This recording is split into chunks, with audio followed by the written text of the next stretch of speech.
श्रीमत्सद्गुणशालिनं चिदचिदिव्याप्तं च दिव्याकृतिं जीवेशाक्षरमुक्तकोटिसुखदं नैकावताराधिपम्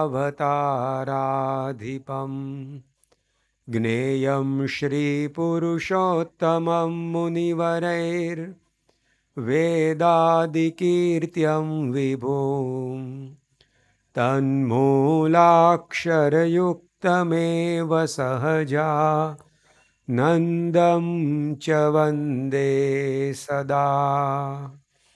श्री स्वामिनारायण भगवाननी जय। अक्षर पुरुषोत्तम महाराजनी जय। गुणातीतानंद स्वामी महाराजनी जय। प्रमुख स्वामी महाराजनी जय। महंत स्वामी महाराजनी जय। सूरत अक्षरधाम महोत्सवनी जय। कार्यकर सुवर्ण महोत्सवनी जय। तिथल मंदिर रजत जयंती महोत्सवनी। સંસ્કૃતના એક સુભાષિતમાં એવું લખ્યું છે કે અબ્ધો વિધો વધુ મુખે ફણીનામ નિવાસે સ્વર્ગે સુધા વસતી વૈ વિબુધા વદંતી ક્ષારઃ ક્ષયઃ પતિમૃતિ ગરલમ નિપાતઃ કંઠે સુધા વસતી વૈ ભગવદ જનાનામ। આ સંસ્કૃતના શ્લોકમાં એવું કહેવામાં આવ્યું કે જુદી જુદી જગ્યાએ અમૃત રહેલું છે એવું કહેવામાં આવે છે। અબ્ધો એટલે કે સમુદ્ર, સમુદ્રની અંદર અમૃત રહ્યું છે। પછી વિધો, વિધુ એટલે ચંદ્ર, ચંદ્રમાં પણ અમૃતનો વાસ છે એવું લોકવાયકા કહેવાય છે। પછી વધુ મુખે, સ્ત્રીના મુખમાં અમૃત રહ્યું છે એવું કહેવાય છે। પછી ફણીનામ નિવાસે એટલે કે સર્પ છે એનો જે વાસ જ્યાં હોય ત્યાં અમૃત હોય છે। અને વાત કરી કે સ્વર્ગે સુધા વસતી, સ્વર્ગની અંદર અમૃત છે। પણ અહીંયા કવિ આ શ્લોકમાં કહ્યું કે જો આ બધી જગ્યાએ અમૃત રહ્યું હોય તો એનું એ પ્રમાણે પરિણામ મળવું જોઈએ, પણ એવું થતું નથી। સમુદ્રમાં જો અમૃત રહ્યું હોય તો એ ખારો કેમ હોય? સમુદ્રમાં અમૃત છે એવું કહેવાય છે, પણ એ તો ક્ષારહ, એમાં ખારાશ છે, એટલે એ જોતા એમાં અમૃતનો વાસ લાગતો નથી। ચંદ્રમાં અમૃત રહ્યું છે એવું લોકો કહે છે, પરંતુ જો એમાં અમૃત રહ્યું હોય તો એનો ક્ષય થાય છે। અમાસના દિવસોમાં એટલે કે વદ પક્ષના દિવસોમાં ચંદ્રની કળા ઘટે છે, સુદ પક્ષના દિવસોમાં ચંદ્ર વધે છે। તો આ વધઘટ થાય છે એ જોતા લાગે છે કે ચંદ્રમાં પણ અમૃતનો વાસ નથી। વધુ મુખે જો આ રીતે સ્ત્રીના મુખમાં અમૃત રહ્યું હોય તો પતિ મૃતિ, એ પતિનું અવસાન થાય છે, એ મરે છે, તો એ પણ ન બનવું જોઈએ, પણ એ થાય છે, એનો અર્થ કે ત્યાં પણ અમૃત નથી। પછી આગળ વાત કરી કે ફણીનામ નિવાસે, ફણી એટલે જેને ફેણ હોય તે સાપ, હવે એના વાસની અંદર એ જ્યાં રહેતો હોય ત્યાં જો અમૃત રહ્યું હોય તો એ શું કરવા? ઝેર ઓકે। સાપ શું ઓકે છે? ઝેર। તો એમાં જો અમૃત રહ્યું હોય તો એમાંથી ઝેર કેવી રીતે નીકળે? એટલે એ જોતા એ સરનામું પણ અમૃતનું ખોટું। સ્વર્ગે સુધા વસતી, સ્વર્ગમાં અમૃત રહ્યું છે એવું કહેવાય છે, પણ ત્યાં જો અમૃત હોય તો તે સ્વર્ગમાં રહેનારા દેવો એ પણ ફળી પાછા પૃથ્વી લોક ઉપર જન્મ ધારણ કરે છે।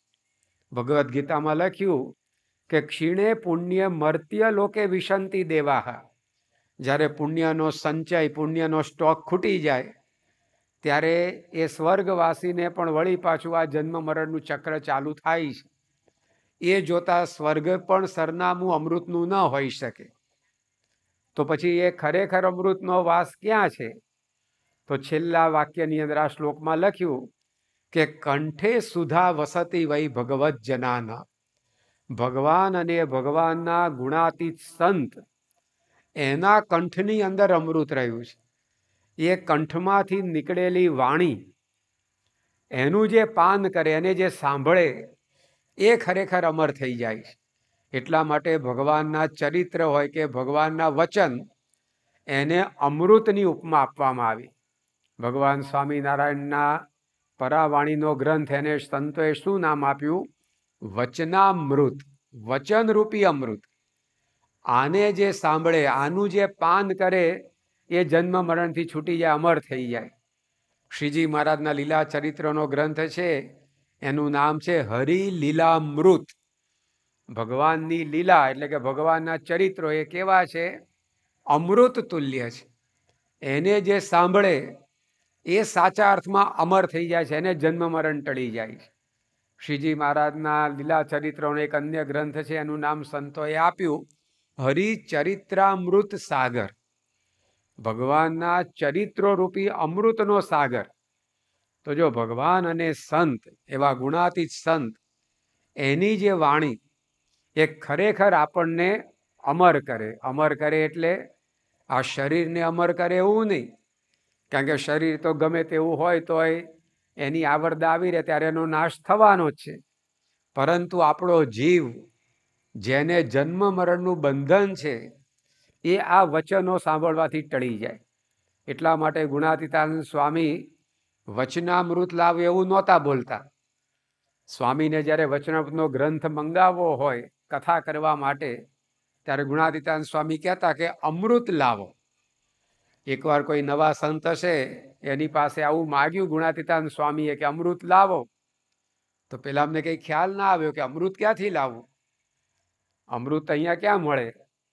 ત્યારે પછી ગુણાતીતાનંદ સ્વામી બોલ્યા કે વચનામૃત લાવો, એ ખરેખર અમૃત છે. તેવા વચનામૃત ભગવાન સ્વામિનારાયણના, એમાંથી મધ્યનું 60મું વચનામૃત, એના આધારે છેલ્લા 2 દિવસથી આપણે કથાનો લાભ લઈ રહ્યા છીએ. એ વચનામૃતમાં ભગવાન સ્વામિનારાયણે મનુષ્ય માત્રના જીવનમાંથી વિક્ષેપો દૂર કરવાનું અદ્ભુત માર્ગદર્શન આપ્યું છે. આપણું મનુષ્યનું જીવન એ અનેક પ્રકારના પ્રશ્નોથી ઘેરાયેલું છે. માણસે ધાર્યું પણ ના હોય ત્યાંથી એના જીવનમાં કંઈક ને કંઈક ઉપાધિ પ્રશ્ન આવતા હોય છે.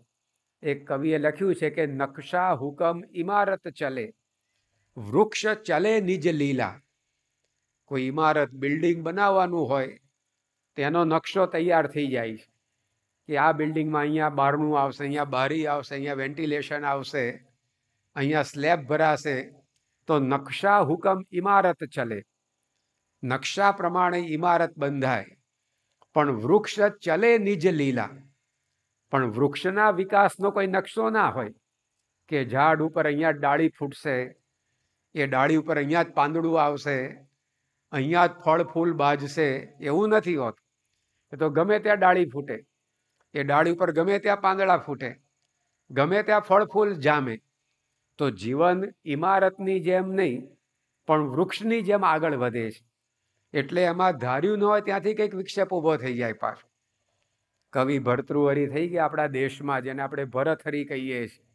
તે રાજા ભરતહરિએ એમના જીવનમાં 3 ગ્રંથો લખ્યા છે.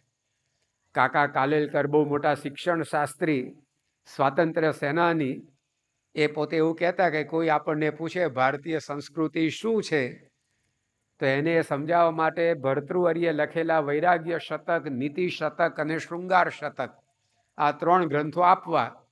એમાંથી એને ખબર પડી જાય કે ભારતીય સંસ્કૃતિ એ શું છે. તો 100 શ્લોકના એક ગ્રંથ એ ભર્તૃહરિએ લખ્યા.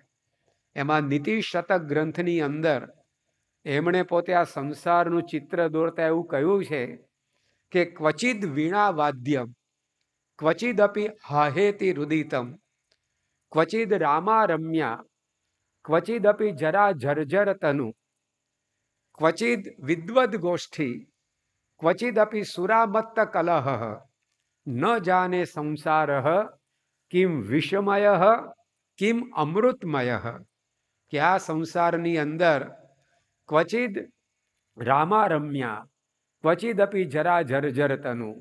કોઈક જગ્યાએ આ સંસારની અંદર આપણને યુવાનો બધા એ પોતે આ રીતે રમણ કરતા દેખાય, તો એ સંસારમાં કોઈ જગ્યાએ જરા જર્જર તનુ, વૃદ્ધાવસ્થાથી ગ્રસ્ત ત્રસ્ત મનુષ્યો પણ એ જોવા મળે. પછી વાત કરી કે ક્વચિત વિદવદ ગોષ્ઠી, કોઈક જગ્યાએ આપણને આવી સત્સંગ સભાઓ જોવા મળે. તો ક્વચિદપી સુરામત્ત કલહ, કોઈક જગ્યાએ દારૂ પીને છાકટા થયેલા લોકોના ધમાલ ને તોફાને જોવા મળે. ન જાને સંસાર કિમ વિષમય કિમ અમૃતમય, આ સંસાર ખરેખર અમૃતમય એટલે કે સુખમય છે કે વિષમય એટલે કે દુઃખમય છે, એનો કંઈ ખ્યાલ નથી આવતો. કારણ કે હર્ષ અને શોક, ભરતી અને ઓટ, સુખ અને દુઃખ, જય અને પરાજય, એ બધા ક્રમ પ્રમાણે જીવનની અંદર આવતા હોય છે, જે માણસને દુઃખી કરે છે.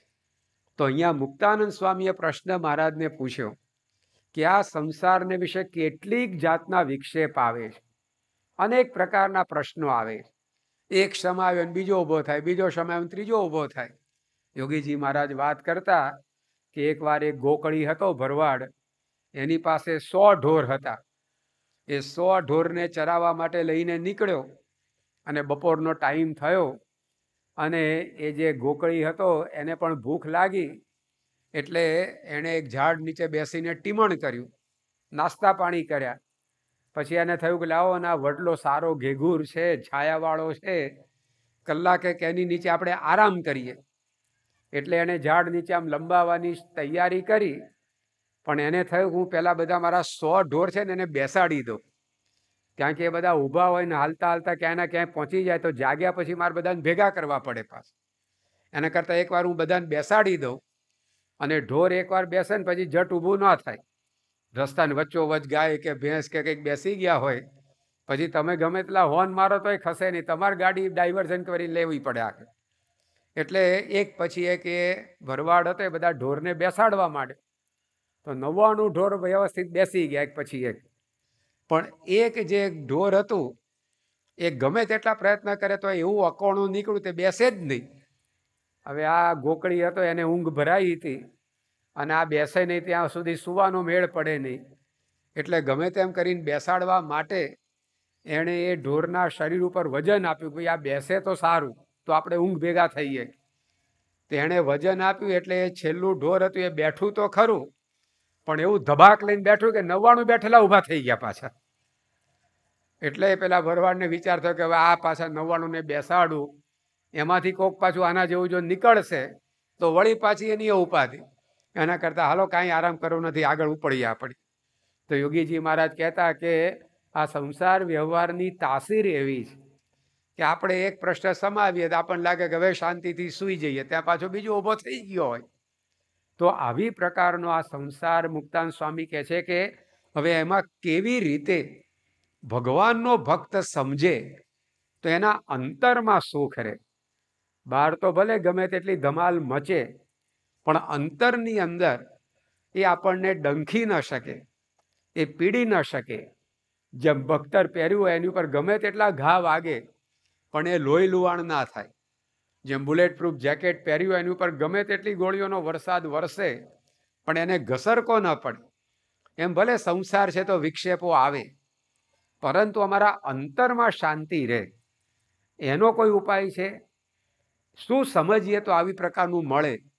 ત્યારે ભગવાન સ્વામિનારાયણે 3 ઉપાય આપણને બતાવ્યા. એની અંદર પહેલા 2ની વાત આપણે કરી. એક તો જીવનું જ્ઞાન આપ્યું, બીજું જગતનું જ્ઞાન આપ્યું, અને હવે 3જી વાત એ શ્રીજી મહારાજ પોતે આ વચનાવતની અંદર કરે છે. સૌ પ્રથમ આપણે પ્રશ્ન ઉત્તર વાંચીએ, સાંભળીએ, અને પછી જે 3જો ઉપાય, જે 3જી અમૃત કટોરી, એ આપણને આ પંચામૃતમાંનું 3જું અમૃત એ મહારાજ જે આપણને પીવડાવે છે એની ઉપર આજે આપણે વાત કરીએ. પછી શ્રીજી મહારાજે કહ્યું જે પ્રશ્ન ઉત્તર કરો, ત્યારે મુક્તાનંદ સ્વામીએ પ્રશ્ન પૂછ્યો છે, હે મહારાજ, આ સંસારને વિશે તો કેટલીક જાતના વિક્ષેપ આવે છે, તેમાં કેવી રીતે ભગવાનનો ભક્ત સમજે તો અંતરે સુખ રહે. પછી શ્રીજી મહારાજ બોલ્યા છે, એનો ઉત્તર તો જેમ અમને વર્તાય છે તેમ કહીએ જે.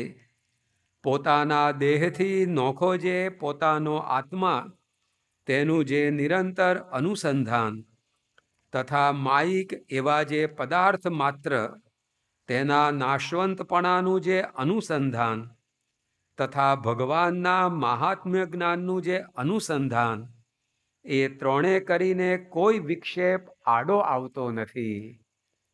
જીવ, જગત અને જગદીશ, આ ત્રણનું જો જ્ઞાન એ વ્યક્તિ પ્રાપ્ત કરે તો શ્રીજી મહારાજ કહે છે એને કોઈ વિક્ષેપ આડો આવતો નથી. એમાં જીવના જ્ઞાનની વાત આપણે પહેલા દિવસે સમજ્યા કે આ શરીર દેખાય છે આપણું સ્વરૂપ નથી, પણ એ શરીર જેને લીધે હાલે ચાલે છે એ આત્મા આપણે છીએ.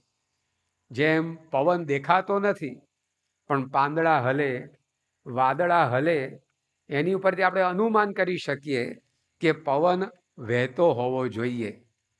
કરંટ દેખાતો નથી પણ પંખો ફરે, ટ્યુબલાઇટ થાય, ફ્રીજ ચાલુ થાય, એની ઉપરથી ખબર પડે કે કરંટ હોવો જોઈએ. એમ આત્મા દેખાતો નથી પણ આંખ જુએ છે, કાન સાંભળે છે, હાથ પગ ચાલે છે, એનાથી અનુમાન થાય કે એને ચલાવનારો કોક અંદર બેઠો છે. એ આત્મા આપણે છીએ અને એ આત્મા સુખરૂપ છે. એને કોઈ વસ્તુ મળે તો એ સુખી થાય, ન મળે તો એ દુઃખી થાય એવું નથી. એવું આત્મજ્ઞાન જો આપણને પ્રાપ્ત થાય તો આપણા જીવનના ઘણા વિક્ષેપો ટળે. એ વાત આપણે પહેલા દિવસે સમજ્યા વિસ્તારથી, એટલે હવે અત્યારે એનું પુનરાવર્તન કરતા નથી. ગઈકાલે આપણે જોયું જગતનું જ્ઞાન. શ્રીજી મહારાજે કહ્યું કે આ માયિક પદાર્થ માત્ર, એટલે કે આ દુનિયામાં જે કંઈ પણ છે એ બધું જ નાશવંત છે. કશું એમાં સ્થિર રહેવાનું નથી. જેમ નદી હોય પણ નદીમાં આજે જે પાણી છે કાલે નથી હોતું. આજનું પાણી તો આગળ વહી ગયું, બીજું નવું આવ્યું. એમ આ સંસાર વ્યવહાર એની અંદર પણ કશું સ્થિર નથી. આવું જો વ્યક્તિને સમજાય તો એ સંસારની અંદર એને કોઈ આસક્તિ ના થાય. કારણ કે એને ખબર છે કે આ 40, 50, 60 વર્ષનો મામલો છે, પછી એમાંનું કશું આપણી સાથે રહેવા નથી. વસ્તુ હશે તો આપણે નથી રહેવાનું. કેટલાકને મનની અંદર એવો વિચાર આવે કે ભાઈ 50 વર્ષ પહેલા વલસાડ તો હતું જ ને, 50 વર્ષ પછી વલસાડ તો રહેવાનું જ છે, તો સંસાર નાશવંત કેમનો? પણ શહેર છે પણ આપણે ઓછા રહેવાના છે. એકવાર એક ડોશીમાં હતા, એ કપડાં ધોવા માટે નદી કિનારે ગયા અને શરત ચૂક થઈને પગ લપસ્યો, તે નદીના વહેણમાં તણાવવા માંડ્યા. એ જેવા તણાવવા લાગ્યા એટલે તરત બૂમાબૂમ પાડવા લાગ્યા, અરે બચાવો, જગત તણાય છે, બચાવો, જગત તણાય છે. તે ડોશીમાની બૂમાબૂમ સાંભળીને 4-5 જુવાન ત્યાં આંટો મારવા આવ્યા હશે, એ નદીમાં ખાબક્યા અને પેલા ડોશીમાં તણાતા હતા તેમને બહાર ખેંચી લાયા. જે કંઈ પાણી પી ગયા હતા થોડું ઘણું એ બધું નીકળી ગયું. એટલે હોશ કોશમાં આવ્યા માજી. એટલે એમને પેલા છોકરાઓએ પૂછ્યું કે ડોશીમાં તમે એકલા તણાતા હતા અને બૂમ શું પાડતા હતા, જગત તણાય છે, જગત તણાય. જગત તો બધું એમનું એમ જ હતું, તમે એકલા તણાતા હતા ને આવી કેમ બૂમો પાડતા હતા? તો ડોશી કે ભાઈ હું જતી રહું પછી જગત તણાયેલું જ છે ને મારા માટે. હું ઉપડી ગઈ પછી એ હોય તોય શું, ન હોય તોય શું? તો એવી રીતે વ્યક્તિઓ, વસ્તુઓ બધું જ અહીંયા અસ્થિર છે. આવું જો વ્યક્તિને સમજાય તો એની અંદર કોઈ આસક્તિ ન થાય, મમતા ન થાય અને એના જીવનમાં જે વિક્ષેપો આવે છે બધા દૂર થાય. એ વાત પણ ગઈકાલે આપણે વિસ્તારથી સમજ્યા, પણ એટલું પૂરતું નથી. એટલે શ્રીજી મહારાજે હવે ત્રીજું એક અદ્ભુત અમૃત આપણને આજે આપ્યું કે ભગવાનના મહાત્મ્ય જ્ઞાનનું અનુસંધાન. આત્મજ્ઞાન સારું છે, સાંખ્ય જ્ઞાન સારું છે, પણ એટલા માત્રથી આપણા તમામ પ્રશ્નોનો ઉકેલ નથી આવતો. છાંદોગ્ય ઉપનિષદની અંદર 7મા અધ્યાયમાં નારદજી અને સનતકુમાર આ બંનેનો વાર્તાલાપ આવે છે. સનતકુમાર બહુ મોટા ઋષિ થઈ ગયા, એમની પાસે એકવાર નારદજી ગયા અને નારદજીએ આ સનત કુમારને કહ્યું કે અહમ શોચામી, કે મને શોક થાય છે, હું દુઃખી છું, અશાંત છું. શોકસ્ય પારમ તારયતુ ભગવાન સનત કુમાર, તમે મને શોકની પાર લઈ જાઓ, મને દુઃખ મુક્ત કરો. ખાલી નારદજીનો આર્તનાદ નથી, પણ દુનિયા માત્રની વ્યક્તિનું આ પોકાર છે. એનું આ બયાન છે, અહમ શોચામી, કે અમે શોકમાં ડૂબ્યા છે, અમને દુઃખ પીડે છે, પ્રશ્નો પજવે છે. આ માણસ માત્રનો અનુભવ છે. એ નારદજીએ વ્યક્ત કર્યો સનત કુમાર પાસે કે અહમ શોચામી, હું દુઃખી છું, હું પ્રશ્નોથી ઘેરાયેલો છું. શોકસ્ય પારમ તારયતુ ભગવાન સનત કુમાર, હે સનત કુમાર, તમે મને દુઃખ મુક્ત કરો, શોકથી રહિત કરો. ત્યારે સનત કુમારે કહ્યું કે ચોક્કસ હું તમારો પ્રશ્ન દૂર કરીશ, પણ પહેલા તમે શું શું ભણ્યા છો, કઈ કઈ વિદ્યા તમે પ્રાપ્ત કરી એ મને કહો, પછી જે બાકી હોય હું તમને જણાવું.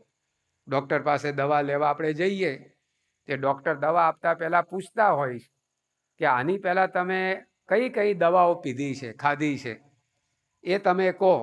એના આધારે પછી એ દવા આપે, નહીતર પાછું રિએક્શન આવે તો વધારે તબિયત બગડે. તો નારદજીએ સનત કુમારને કહ્યું કે મને તમે દુઃખ મુક્ત કરો, હું શોકમાં ડૂબ્યો છું. ત્યારે સનત કુમારે કહ્યું કે પહેલાં તમે શું શું ભણ્યા છો, કઈ કઈ વિદ્યાઓ તમે હસ્તગત કરી છે, એ મને કહો. તે વખતે નારદજીએ લાંબુ લચક લિસ્ટ આપ્યું.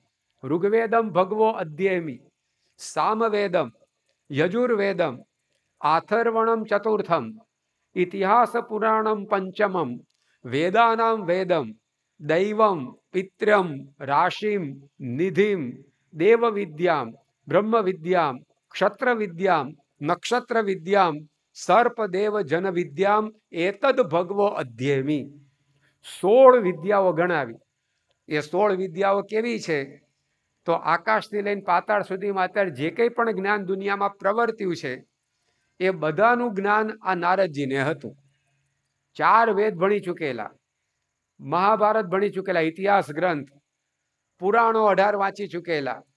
એ ઉપરાંત આ લૌકિક બધી વિદ્યાઓ, એનું પણ આ વર્ણન આવ્યું. તો નારદજી કહે છે કે હું 16 વિદ્યાઓમાં પીએચડી થયો છું. આ સાંભળીને સનત કુમાર શું બોલ્યા? અલ્પમ વૈએતત, આ તો તમે બહુ ઓછું ભણ્યા છો. એટલે શું ઓછું ભણ્યા છો? 16 વિદ્યાઓમાં પારંગત થાય તો ઓછું. આજકાલ તો છોકરાઓ 30 માર્ક પરીક્ષામાં આવે, 5 માર્ક ગ્રેસનાથી 35 પાસ થઈ ગયા હોય તો 5 પિક્ચર જોઈ આવે કે નીકળી ગયા ધોરણમાંથી આગળ આપણે. હવે આવા જમાનામાં પેલા નારદજીને સનત કુમાર શું કહે છે કે તમે તો કાંઈ ભણ્યા જ નથી, બધી વિદ્યાઓમાં પારંગત હતા, છતાં પણ આવું કહ્યું.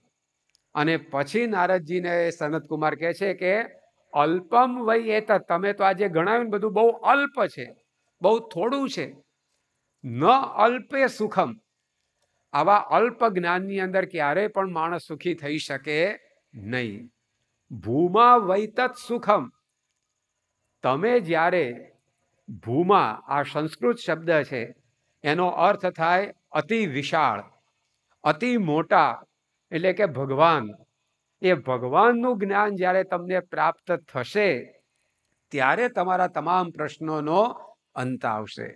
અને એ સનત કુમાર પાસેથી પછી નારદજીએ પોતે ભગવાનનું જ્ઞાન એ પ્રાપ્ત કર્યું અને પોતે શોક મુક્ત થઈ ગયા. તો જો આપણને આ ઉપનિષદ સમજાવે છે કે નારદજી પાસે ઘણું જ્ઞાન હતું, પરંતુ ભગવાનના મહાત્મ્યનું જ્ઞાન એ જ્યાં સુધી ન મળ્યું ત્યાં સુધી કાયમી માટે પ્રશ્નનો અંત ન આવે. એટલા માટે અહીંયા શ્રીજી મહારાજે હવે ત્રીજી વાત કરી. એક તો કહ્યું કે પોતાના આત્માનું અનુસંધાન, બીજું જગતના નાશવંતપણાનું અનુસંધાન, અને ત્રીજી વાત એ ભગવાનના મહાત્મ્યનું અનુસંધાન. જે ભગવાન આપણને મળ્યા છે એ ભગવાનનો મહિમા એ જેટલો આપણને વિશેષ સમજાતો જાય એટલું જ આપણું મન એની અંદર જોડાય અને એટલી જ આ જીવને શાંતિ પ્રાપ્ત થાય. તો અહીંયા આપણને જે ભગવાન મળ્યા છે એ શ્રીજી મહારાજના સ્વરૂપને સમજવાની વાત આવે. ભગવાન તો મળ્યા છે, પરંતુ એ ભગવાનનો મહિમા ન સમજાયો હોય તો પણ કામ ના થાય. ખાલી પ્રાપ્તિથી અર્થ સરતો નથી. પ્રાપ્તિ પછી એમાં પ્રતીતિ આવી જોઈએ કે આ ભગવાન કેવા છે. ગુણાતીતાન સ્વામી એમની વાતોમાં દ્રષ્ટાંત આપ્યું કે ગાયકવાડનો છોકરો મૂળા સારું રડે, એમ આ જીવને ભગવાનના મહિમા વગર દુઃખનો અંત આવતો નથી. હવે ગાયકવાડ સરકાર તો એ વખતના જમાનામાં બહુ મોટા રાજા હતા, પરંતુ એ રાજાનો દીકરો એને એકવાર મૂળો ન મળે એમાં એ રડવા લાગ્યો, કારણ કે એને પોતાના પિતાનો મહિમા ખબર નહોતી કે હમણાં હું મારા બાપુજીની વાત કરીશ તે તો એક નહીં ખટારો ભરીને મૂળા લાવી દેશે, પણ આ મારા પિતા છે એ ખબર હતી. એ બાળકને પૂછે કે તારા બાપુજી કોણ, તે તરત પોતાના બાપ સામે આંગળી ચીંધે. તો પિતા કોણ છે ખબર હતી, પણ એ પિતા કેવા છે એનો એને ખ્યાલ નહોતો, એટલે મૂળા માટે રડતો હતો. તો આપણા જીવનની અંદર પણ એવી દશા છે.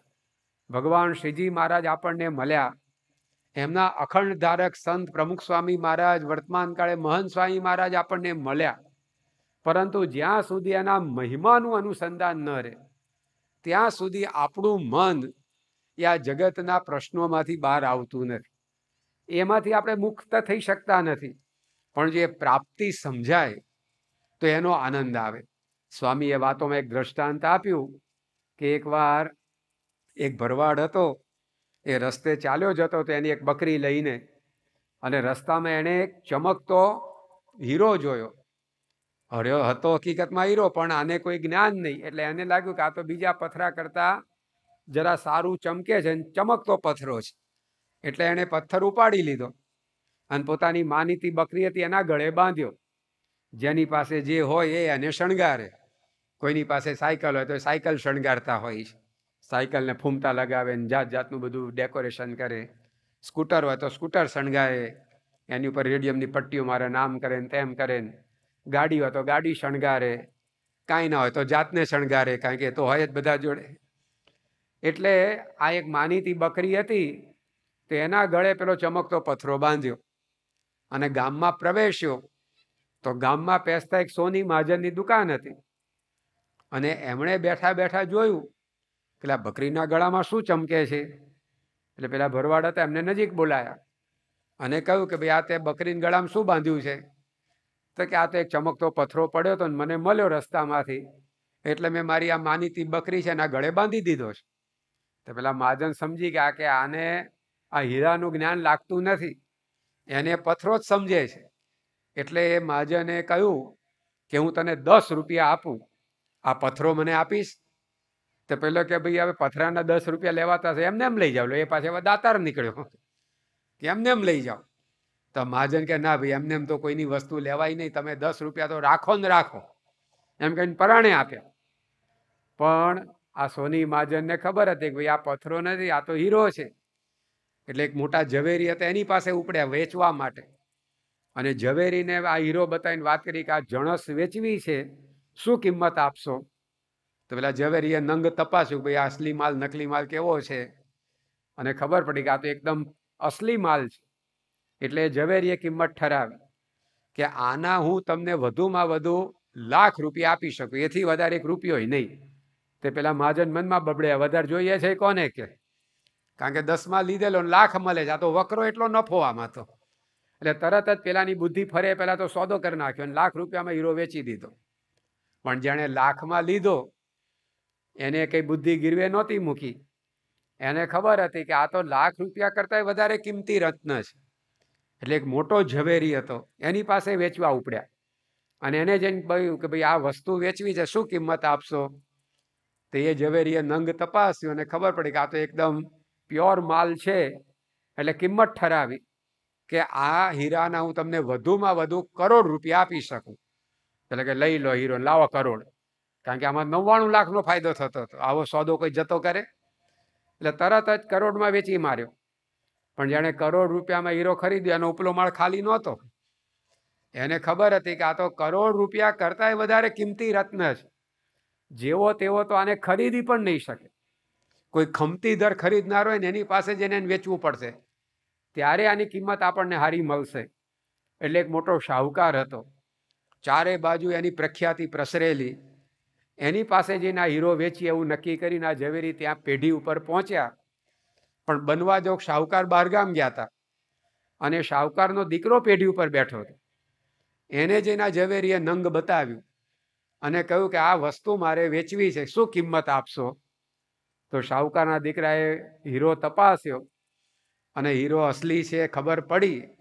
એટલે જે વેચવા આવેલો એને વાત કરી કે જો આ હીરો તમે મને વેચવા માગો છો, એની કિંમત હું તમને શું આપું, પણ તમે એક કામ કરો, અમારો આખો ખજાનો એ જર ઝવેરાતને દાગીનાથી ભરેલો છે. હવે તમે 100 મજૂર લઈ આવો અને 100 મજૂર સવારે સૂર્ય ઉગે ત્યારથી પાવડા વડે ખજાનો ખાલી કરવાનું શરૂ કરે. સૂર્ય આથમે ત્યાં સુધી ખજાનામાંથી જેટલું તમે બહાર કાઢો એટલી આ હીરાની કિંમત. અને આમ જ્યાં કિંમત આંકીને તો જે પેઢીમાં ગુમાસ્તા નોકર ચાકર બધા કામકાજ કરતા પેલા છોકરાને સમજાવવા લાગ્યા કે ભાઈ બાપુજીને આવી જવા તો ઉતાળ કરવા જેવી નથી, આમાં આવી રીતે કંઈક કાચું કપાઈ જશે ને. કારણ કે બધાને થયું કે મારો હીરો ગમે તેટલો કિંમતી હોય તો આટલી બધી તો કિંમત ના હોય ને. 100 મજૂર પાવડા વડે ખજાનો ખાલી કરવા માંડે તો હાથ પડે તો તળિયું દેખાડી દે કે હવે એટલો મોંઘો હીરો હતો હશે કોઈ દાડો. એટલે બધા પેલા છોકરાને ના પાડે કે હમણાં સોદો ના કરશો, 2 દાડા ખમી જાઓ, બાપુજીને આવી જવા દો. પણ છોકરો એકનો બે ન થયો. એ કે ના, મેં કિંમત ઠરાવી એ બરાબર જ છે. તો પછી જે વેચવા આવેલો કે બાકી રાખે એ ઉપડ્યો સીધો બજારમાં અને 100 મજૂર ભેગા કર્યા અને એકદમ રૂષ્ટ પુષ્ટ, આમ ટેટા મેટા જેવા નહીં, કારણ કે આ કપચી કાકરા નહોતા ખેંચવાના પાવડા વડે, આ તો નગદ નાણું ઉસેડવાનું હતું. એટલે એક એક પાવડે 7-7, 8-8 કિલો ખેંચી નાખે બહાર. એવા બળિયા મજૂરો ભેગા કર્યા અને પછી બધાની એક મિટિંગ કરી અને મિટિંગમાં બધાને આવતીકાલના કામની સમજૂતી આપી કે કાલે આપણે શું કામ કરવાનું છે.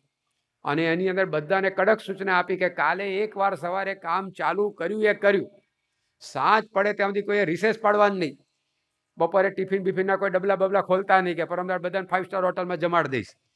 કારણ કે આ કલાક ટિફિન ખાવામાં ખાડે કેટલો ટાઈમ જાય પાછો. પાછી કે કોઈએ ચા પાણીનો ટાઈમ બગાડવાનો નહીં, કારણ કે એ લોકોને પાછી 2-2 કલાકે ચા પીવા જોઈએ, બીડીઓ ફૂંકવા જોઈએ, તો એમાં 2-2 મિનિટ જાય તો કેટલું નુકસાન જાય. એટલે કડક સૂચના આપી કે સવારે એકવાર કામે ચડ્યા એ ચડ્યા, સાંજ સુધી કોઈ ખાવા પીવાની વાત કરતા નહીં, પરમદાર બધાને લીલા લહેર કરાવી દઈશ. અને પછી એણે નિર્ણય ખોલ્યો. પેલું પંચાંગ આવે ને આપણું, એમાં સૂર્યોદય કેટલા વાગે થાય એ દરેક દિવસનું વર્ણન હોય છે. તો કે આવતીકાલ સૂર્યોદય કેટલા વાગે થવાનો છે કે 6 વાગે. 5 વાગ્યાને એને ખજાને બેસી ગયા, કારણ કે આમાં કંઈ મોડા પડવું પોસાય? કથા વાર્તા મોડા પડે એમાં કંઈ વાંધો ના, કારણ કે બધું એનું એ જ હોય છે ને. પારાયણમાં કંઈ મોડા પડે એમાં બહુ વાંધો ન આવે, કારણ કે આ પારાયણમાં બધું એનું એ જ હોય. કે જોકે તમે બધા હારા છો, ટાઈમે આવી જાઓ છો, પણ આવા બધા આયોજન હોય ને એમાં માણસ મોડો જ આવે. અને આવું આયોજન એમાં કોઈ મોડો પડે? થિયેટરમાં 50-100 રૂપિયાની ટિકિટ લીધી હોય ફિલ્મ જોવાની, 3 વાગ્યાનો શો ને 2:30 વાગ્યાથી આંટો મારતો કે એક સીન જોયા વગર જવો ન જોઈએ લ્યો. અને અહીંયા તો કલાક જતી રહે કથાને તોય ખબર ન પડે. પણ આ રીતે 6 વાગે સૂર્યોદય લખ્યો હતો, 5 વાગ્યાને એને ખજાને બેસી ગયા અને બધાની પૂર્વ દિશા સામે નજર કે સૂર્ય ઉગે ને કામ ચાલુ કરીએ. અને જેવી સૂર્યની પહેલી ટસર ફૂટી અને 100-100 મજૂર ધમધમાઈને મંડી પડ્યા અને સાંજ સુધીમાં તો ખજાનો તળિયા ઝાટક, અંદર એક ફદિયું રહેવા દીધું નહીં. આખા નગરમાં હાહાકાર મચી ગયો. દીકરાએ ખજાનો લૂંટાઈ દીધો, દીકરાએ ખજાનો લૂંટાઈ દીધો. વોટ્સએપ ખોલો તો આ જ મેસેજ એની અંદર આવે, ટીવી ચેનલોમાં આ જ ન્યૂઝ, બીજે દાડ છાપામાં આ જ હેડલાઇન કે છોકરાએ ખજાનો લૂંટાઈ દીધો, છોકરાએ ખજાનો લૂંટાઈ દીધો. 2 દિવસ પછી પેલો શાહુકાર બહારગામથી પાછો શહેરમાં આવ્યો તો જેવો હજી તો પોતાના શહેરમાં દાખલ થાય, બધા આ જ સમાચાર આપે કે તમારે હવે દેવાળું ફૂંકવાનો વારો આવ્યો છે, તમારે આમ થયું, છોકરાએ ઊંધું માર્યું. તો પેલો બાપ વિચારમાં પડી ગયો કે મારું છોકરો ઊંધું મારે એવો હતો નહીં, હતો આપણો બીજાનું મારી આવે, પણ આપણું સાચવે એવો હતો. પણ બધા આ એક જ વાત કરે છે તો ઘેર પછી જઈએ, પહેલા પેઢી ઉપર જવા દો. અને બાપ આવ્યો પેઢી ઉપર અને એ શાહુકારે પોતાના દીકરાને પૂછ્યું કે બેટા, બધા એમ કહે છે કે તે ખજાનો ખાલી કરી નાખ્યો. તો છોકરો કે વાત સાચી છે. કે એટલે કે શું સાચી છે? મારે ખજાનો ભરતા 50 વર્ષ થયા હતા અને તે 1-2 દાડામાં કેમનો ખાલી કરી નાખ્યો? શું કર્યું એવું? તો છોકરાએ પેલો જે હીરો ખરીદ્યો હતો ને એના બાપના હાથમાં મૂક્યો કે આ વસ્તુ મેં ખરીદી, એના બદલામાં આખો ખજાનો આપી દીધો. તો એ જોઈને પેલો બાપ ખડખડાટ હસવા માંડ્યો. એનું હસવું માય નહીં તો લોકોને લાગ્યું કે આની ડાગડી ચસકી હવે, આ ખોટ ખાધી એટલે ગાંડો થઈ ગયો, એટલે હસ્યા કરે. છોકરાને ખુદને આશ્ચર્ય થયું, કારણ કે એણે જિંદગીમાં પોતાના બાપને આટલા હસતા કોઈ દાડ જોયા નહોતા. લગ્નના આલ્બમમાં આટલા હસતા દેખાતા નહોતા, કારણ કે ત્યારથી ઘણા રડવાના દાડા શરૂ થતા હોય. તમારી વાત નથી, પણ પેલા છોકરાને થયું કે આ મારા બાપને મેં ખાલી કિંમત કીધી, એમાં આટલું બધું કેમ હસ્યા કરે છે. એટલે બે હાથે બાપુજીને પકડ્યા અને છોકરાએ પૂછ્યું કે મેં ખાલી તમને આ હીરો બતાવ્યો, આ કિંમત કીધી, આમાં તમે આટલું શું હસ્યા કરો છો? તો પેલો સાહુકાર શું બોલ્યો કે બેટા, સાવ મફતમાં હીરો પડાવી લીધો, કે એક દિવસની કમાણી તો આપવી જોઈએ ને. કે તો આ જેણે સાંભળ્યું ને બધા સ્તબ્ધ થઈ ગયા કે આ શાહુકાર શું બકે છે, શું બોલે છે એમ નહીં, કે આ શું બકે છે, કે આટલું બધું લઈ ગયો તો કે મફતમાં પડાવી લીધો, આ શું છે વસ્તુ? પૂછ્યું ત્યારે પેલા શાહુકારે ફોડ પાડ્યો.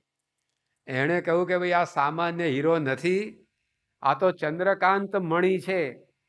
અને એની વિશેષતા એ હોય કે જ્યારે શરદ પૂનમનો ચંદ્ર ખીલે ત્યારે એક તાસકમાં આ હીરાને મૂકી અને આપણે અગાશીમાં રાખીશું તો આ હીરામાંથી નીકળતા કિરણો અને ચંદ્રના કિરણો એ બે સમસૂત્રી એટલે કે એક થશે, ત્યારે એ તેજથી આ હીરો ફૂટશે અને એમાંથી બીજા કેટલા હીરા નીકળશે. કે આ જ્યારે ઘટસ્ફોટ સાહુકારે કર્યો ત્યારે બધાને ખબર પડી કે ઓહો, આ શાહુકાર તો શું માલ પામીને બેઠો છે.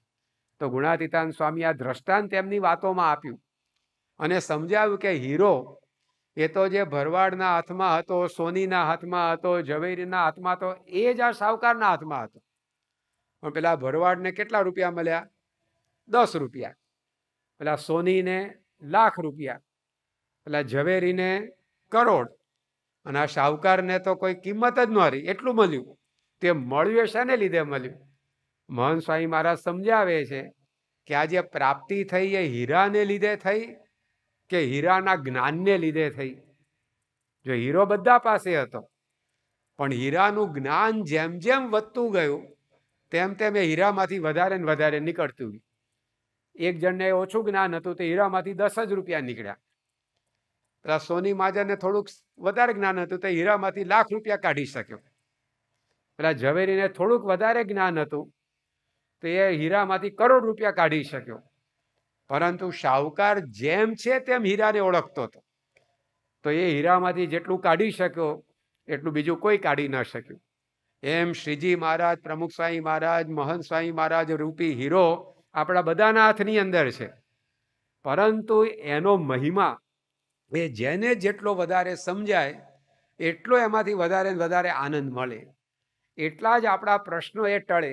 જો આ પ્રાપ્તિ તો આપણને થઈ છે, પરંતુ સ્વામી કહે છે, મહારાજ કહે છે કે એના મહાત્મ્ય જ્ઞાનનું અનુસંધાન, કે કેવા સંત આપણને મળ્યા છે, કેવા ભગવાન આપણને મળ્યા છે, એ મહિમા જેટલો સમજાતો જાય એટલા બધા વિક્ષેપો ઓછા થઈ જાય.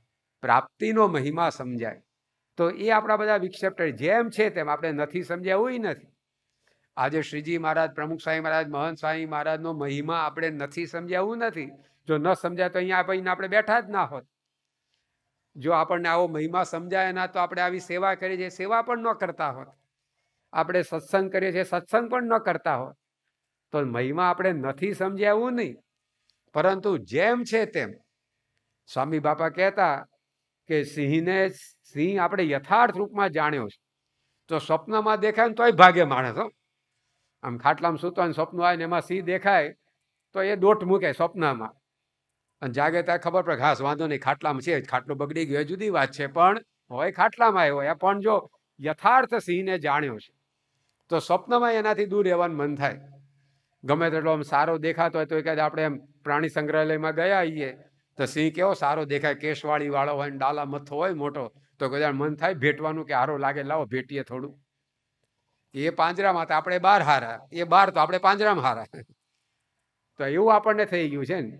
સાપને યથાર્થ રૂપમાં સાપ જાણ્યો છે મહારાજ. હવે સાપનો ડંખ વાગવાથી કોઈ મરી ગયું હોય એવું આપણે નજર જોયું ના હોય તોય આપણને મનમાં થઈ ગયું છે કે સાપ એટલે મૃત્યુ. તો સ્વપ્નમાં દેખાય તોય ભાગે માણસ. તો જો યથાર્થ જ્ઞાન થયું છે બધાને, એવી જ રીતે આ ભગવાનને સંત મળ્યા છે, એનો મહિમા આપણે સમજ્યા છે, નથી સમજ્યા એવું નહીં, પરંતુ જેવો છે તેવો મહિમા એ જો સમજાઈ જાય તો પછી આપણને શ્રીજી મહારાજ કહે છે કે એને કોઈ વિક્ષેપ આડો આવતો નથી.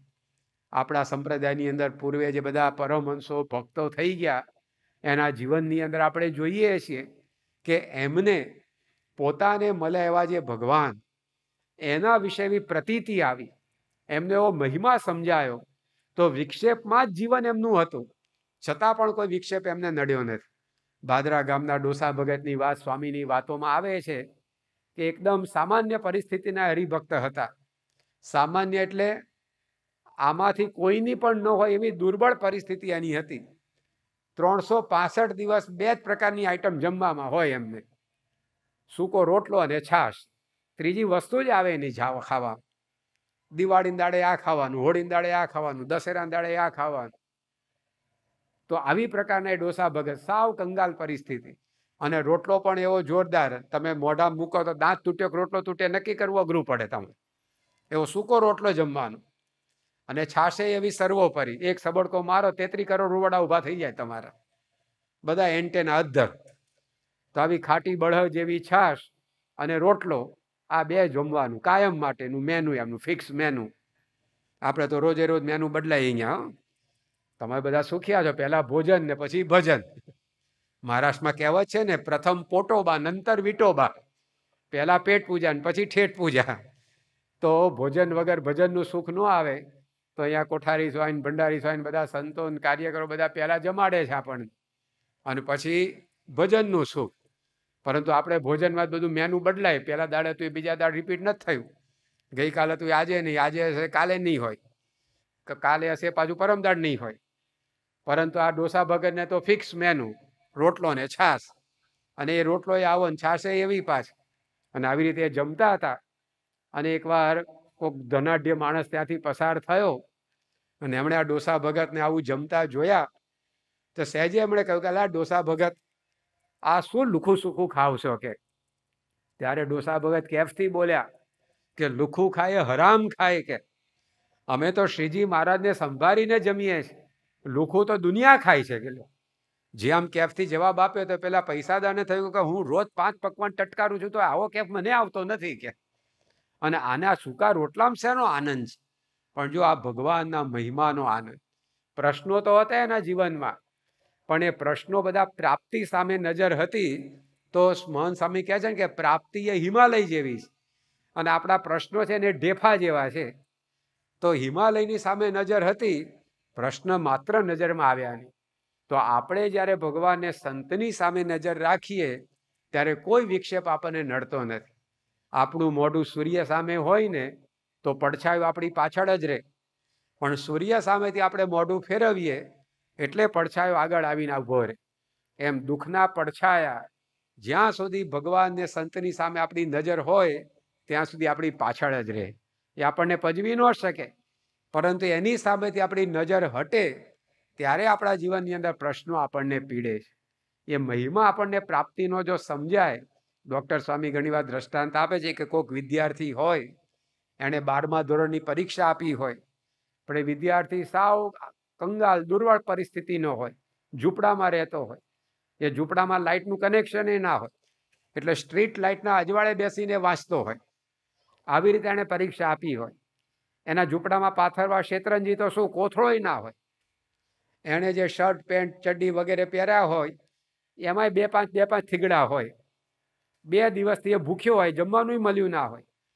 આવો આ વિદ્યાર્થી હોય, પણ એને સમાચાર મળે કે તમે જે 12મા ધોરણની પરીક્ષા આપી હતી એનું પરિણામ જાહેર થયું છે ને એમાં તમારા 95% માર્ક આવ્યા છે. તો એ છોકરાના સમાચાર મળે તો એને 2 દાડથી ભૂખ્યો છે એનું દુઃખ રહે? પછી ઘરમાં કોથળો મૂકવા નથી, પાથરવા નથી, એનું દુઃખ રહે? એની નજર પેલી ટકાવારીમાં પહોંચી ગઈ કે 95% એટલે શું? હવે તો આ જોઈએ કોલેજમાં એડમિશન મળશે, અને ભણી ગણીને પછી ટંકશાળ ખોલશું ઘરની અંદર, એ વિચારે ચડી ગયો. તો જો એની ઘરની પરિસ્થિતિ બદલાઈ નથી, હજી ઘરમાં લાઇટ નથી તે નથી જ, ઘરમાં પાથરવા કોથળો નથી તે નથી જ, એના શર્ટ ઉપર ઠીગડા છે તે છે જ, 2 દાડાથી જમવાનું નથી મળ્યું તે નથી જ મળ્યું, પરંતુ એ કોઈ દુઃખ એને હવે લાગતું નથી, કારણ કે જે મળ્યું 95% એમાં એની નજર પહોંચી ગઈ. તો જે મળ્યું છે એની સામે આપણી નજર હોય ત્યારે જે નથી મળ્યું એનો કોઈ વસવસો રહેતો નથી.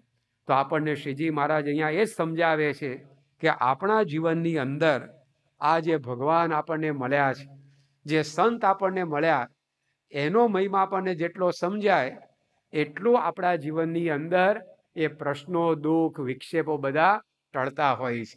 બ્રહ્માનંદ સ્વામી એકવાર વિચરણ કરતા કરતા શ્રીજી મહારાજ ખાંભડા ગામની અંદર બિરાજમાન હતા, ત્યાં પહોંચ્યા અને સાંજનો સમય હતો અને આ બધા પરમહંસો આવ્યા એટલે શ્રીજી મહારાજ રાજી થયા અને બ્રહ્માનંદ સ્વામીને જોયા એટલે એમને કહ્યું કે તમે ઘણા વખતે ભેગા થયા તો એકાદ ભજન તમારા કંઠે અમને સંભળાવો.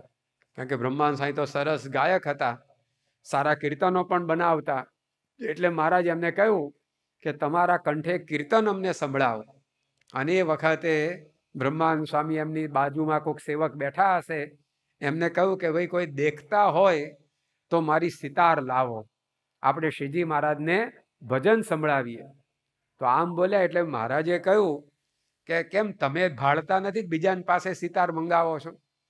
ત્યારે સંતોએ કહ્યું કે મહારાજ તમે 6 મહિનાથી સંતોને ખટરસ નહીં ખાવાનો નિયમ આપ્યો છે. શ્રીજી મહારાજે બધા સંતોને આજ્ઞા શું કરેલી કે 6 પ્રકારના રસ વગરનું ભોજન જમવાનું.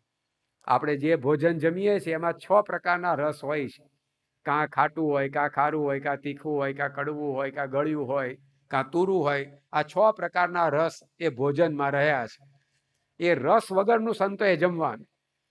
તો આવું પૌષ્ટિક આહાર શરીરમાં ગયો જ નહોતો 6 મહિનાથી. એને લીધે બ્રહ્માનંદ સ્વામી રતાંધળા થઈ ગયા હતા. એટલે સાંજ પડે પછી કંઈ દેખાય નહીં, એટલે એમણે પોતાના કોઈક સેવક પાસે સિતાર માગી હતી. તો સંતોએ શ્રીજી મહારાજને આ વાત કરી કે મહારાજ બ્રહ્માનંદ સ્વામીને તો આવી તકલીફ થઈ છે, રતાંધળા થયા છે, એટલે સાંજ પડ્યા પછી કંઈ સૂઝતું નથી, એટલે અમારી પાસે એમણે આ સિતાર માંગી. ત્યારે આ સાંભળીને શ્રીજી મહારાજ એકદમ દિલગીર થઈ ગયા કે સંતોએ આવા બધા કષ્ટો મારા વચને વેઠ્યા, અને મહારાજની આંખમાં 2 આંસુ આવી ગયા.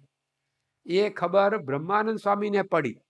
તો સંતોએ કહ્યું કે મહારાજ તમારી વાત સાંભળીને આવા ઉદાસ થઈ ગયા, દિલગીર થઈ ગયા. ત્યારે બ્રહ્માનંદ સ્વામી શ્રીજી મહારાજને કહ્યું કે મહારાજ તમે અમારા માટે શા સારું દુઃખી થાવ છો? આ તો તમે હજી ખાલી 6 મહિના અમને આવું ખાવાનું કીધું, પણ આખી જિંદગી તમે આ રીતે અમને રાખો ને તો અમે રહેવા તૈયાર છે, અમારે એનું કંઈ દુઃખ જ નથી.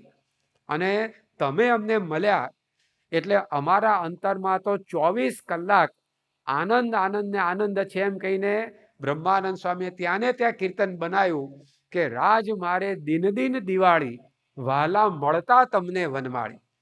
આ કીર્તન બ્રહ્માનંદ સ્વામીએ જે બનાવ્યું છે કે મઠિયા સુવાળીને ઘૂઘરા ખાતા ખાતા નથી કર્યું. આમ દિવાળીના દાડામાં આ બધું ખાઈએ ને આપણે કે રાજ મારે દિન દિન દિવાળી, કારણ કે સારું સારું ખાવાનું મળે ને સારા ઉતારા મળે ને સારા વાહન મળે છે, એવું કાંઈ નહોતું. આ 6 મહિનાથી પૌષ્ટિક આહાર ખાધો નહોતો, ખટરસ વગરનું ખાધેલું, રતાંજળા થઈ ગયા હતા. એ સંજોગોમાં એ કહે છે કે અમારા અંતરમાં તો રોજ દિવાળી જેવો આનંદ છે. હવે બહાર પરિસ્થિતિ હોળી જેવી હતી, પણ એના અંતરની અંદર સુખ. અહીંયા પ્રશ્ન પૂછ્યો ને કે ગમે તેટલા વિક્ષેપો જીવનમાં આવે પણ કેવી રીતે ભક્ત સમજે તો એના અંતરમાં સુખ રહે. તો જો આ બ્રહ્માનંદ સ્વામી એના દ્રષ્ટાંતથી આપણને સમજાવે કે એમને દુઃખો આવ્યા પણ કેમ નડ્યા નહીં, કારણ કે એમની નજર પોતાને જે ભગવાન મળ્યા એના મહિમા સામે હતી. કે આવા શ્રીજી મહારાજ આપણને મળ્યા, અનંત કોટી બ્રહ્માંડના રાજા, સુખના સાગર, એનો આપણને યોગ થયો. હવે આ લોકનું કંઈક મળ્યું તો હોઈશું, ન મળ્યું તો હોઈશું. ગુણાતીતાન સ્વામીએ કહ્યું કે કરોડ મણ દાણા ઘરમાં હોય એને દુકાળની બીક કોઈ દાડો લાગે નહીં. 1 કરોડ મણ અનાજ જેની પાસે હોય એને દુકાળ પડશે તો શું થશે એવો વિચાર આવે કોઈ દાડો? અરે એને એક સામટા 10 દુકાળ પડે ને તોય કાંઈ વાંધો ન આવે. કરોડ મણ અનાજ એના કોઠારમાં છે. એમ સ્વામી કે આપણને જો આ ભગવાનનો મહિમા ખરેખર સમજાય તો આ દુનિયાના પ્રશ્નો એનાથી એ કોઈ દિવસ વિચલિત થાય નહીં, એ પ્રશ્ન એને કોઈ દિવસ નડી ન શકે. આજે આપણા પરમહંસોના કીર્તનો આપણે સાંભળીએ છીએ તો એની અંદર એ લોકોએ જે બધા વર્ણન કર્યા છે તો આપણને એમ લાગે કે શું સુખ હશે એમની પાસે. મુક્તાનંદ સ્વામીને એ જમાનામાં ક્ષય રોગ થયો હતો, જેની કોઈ દવા જ નહોતી.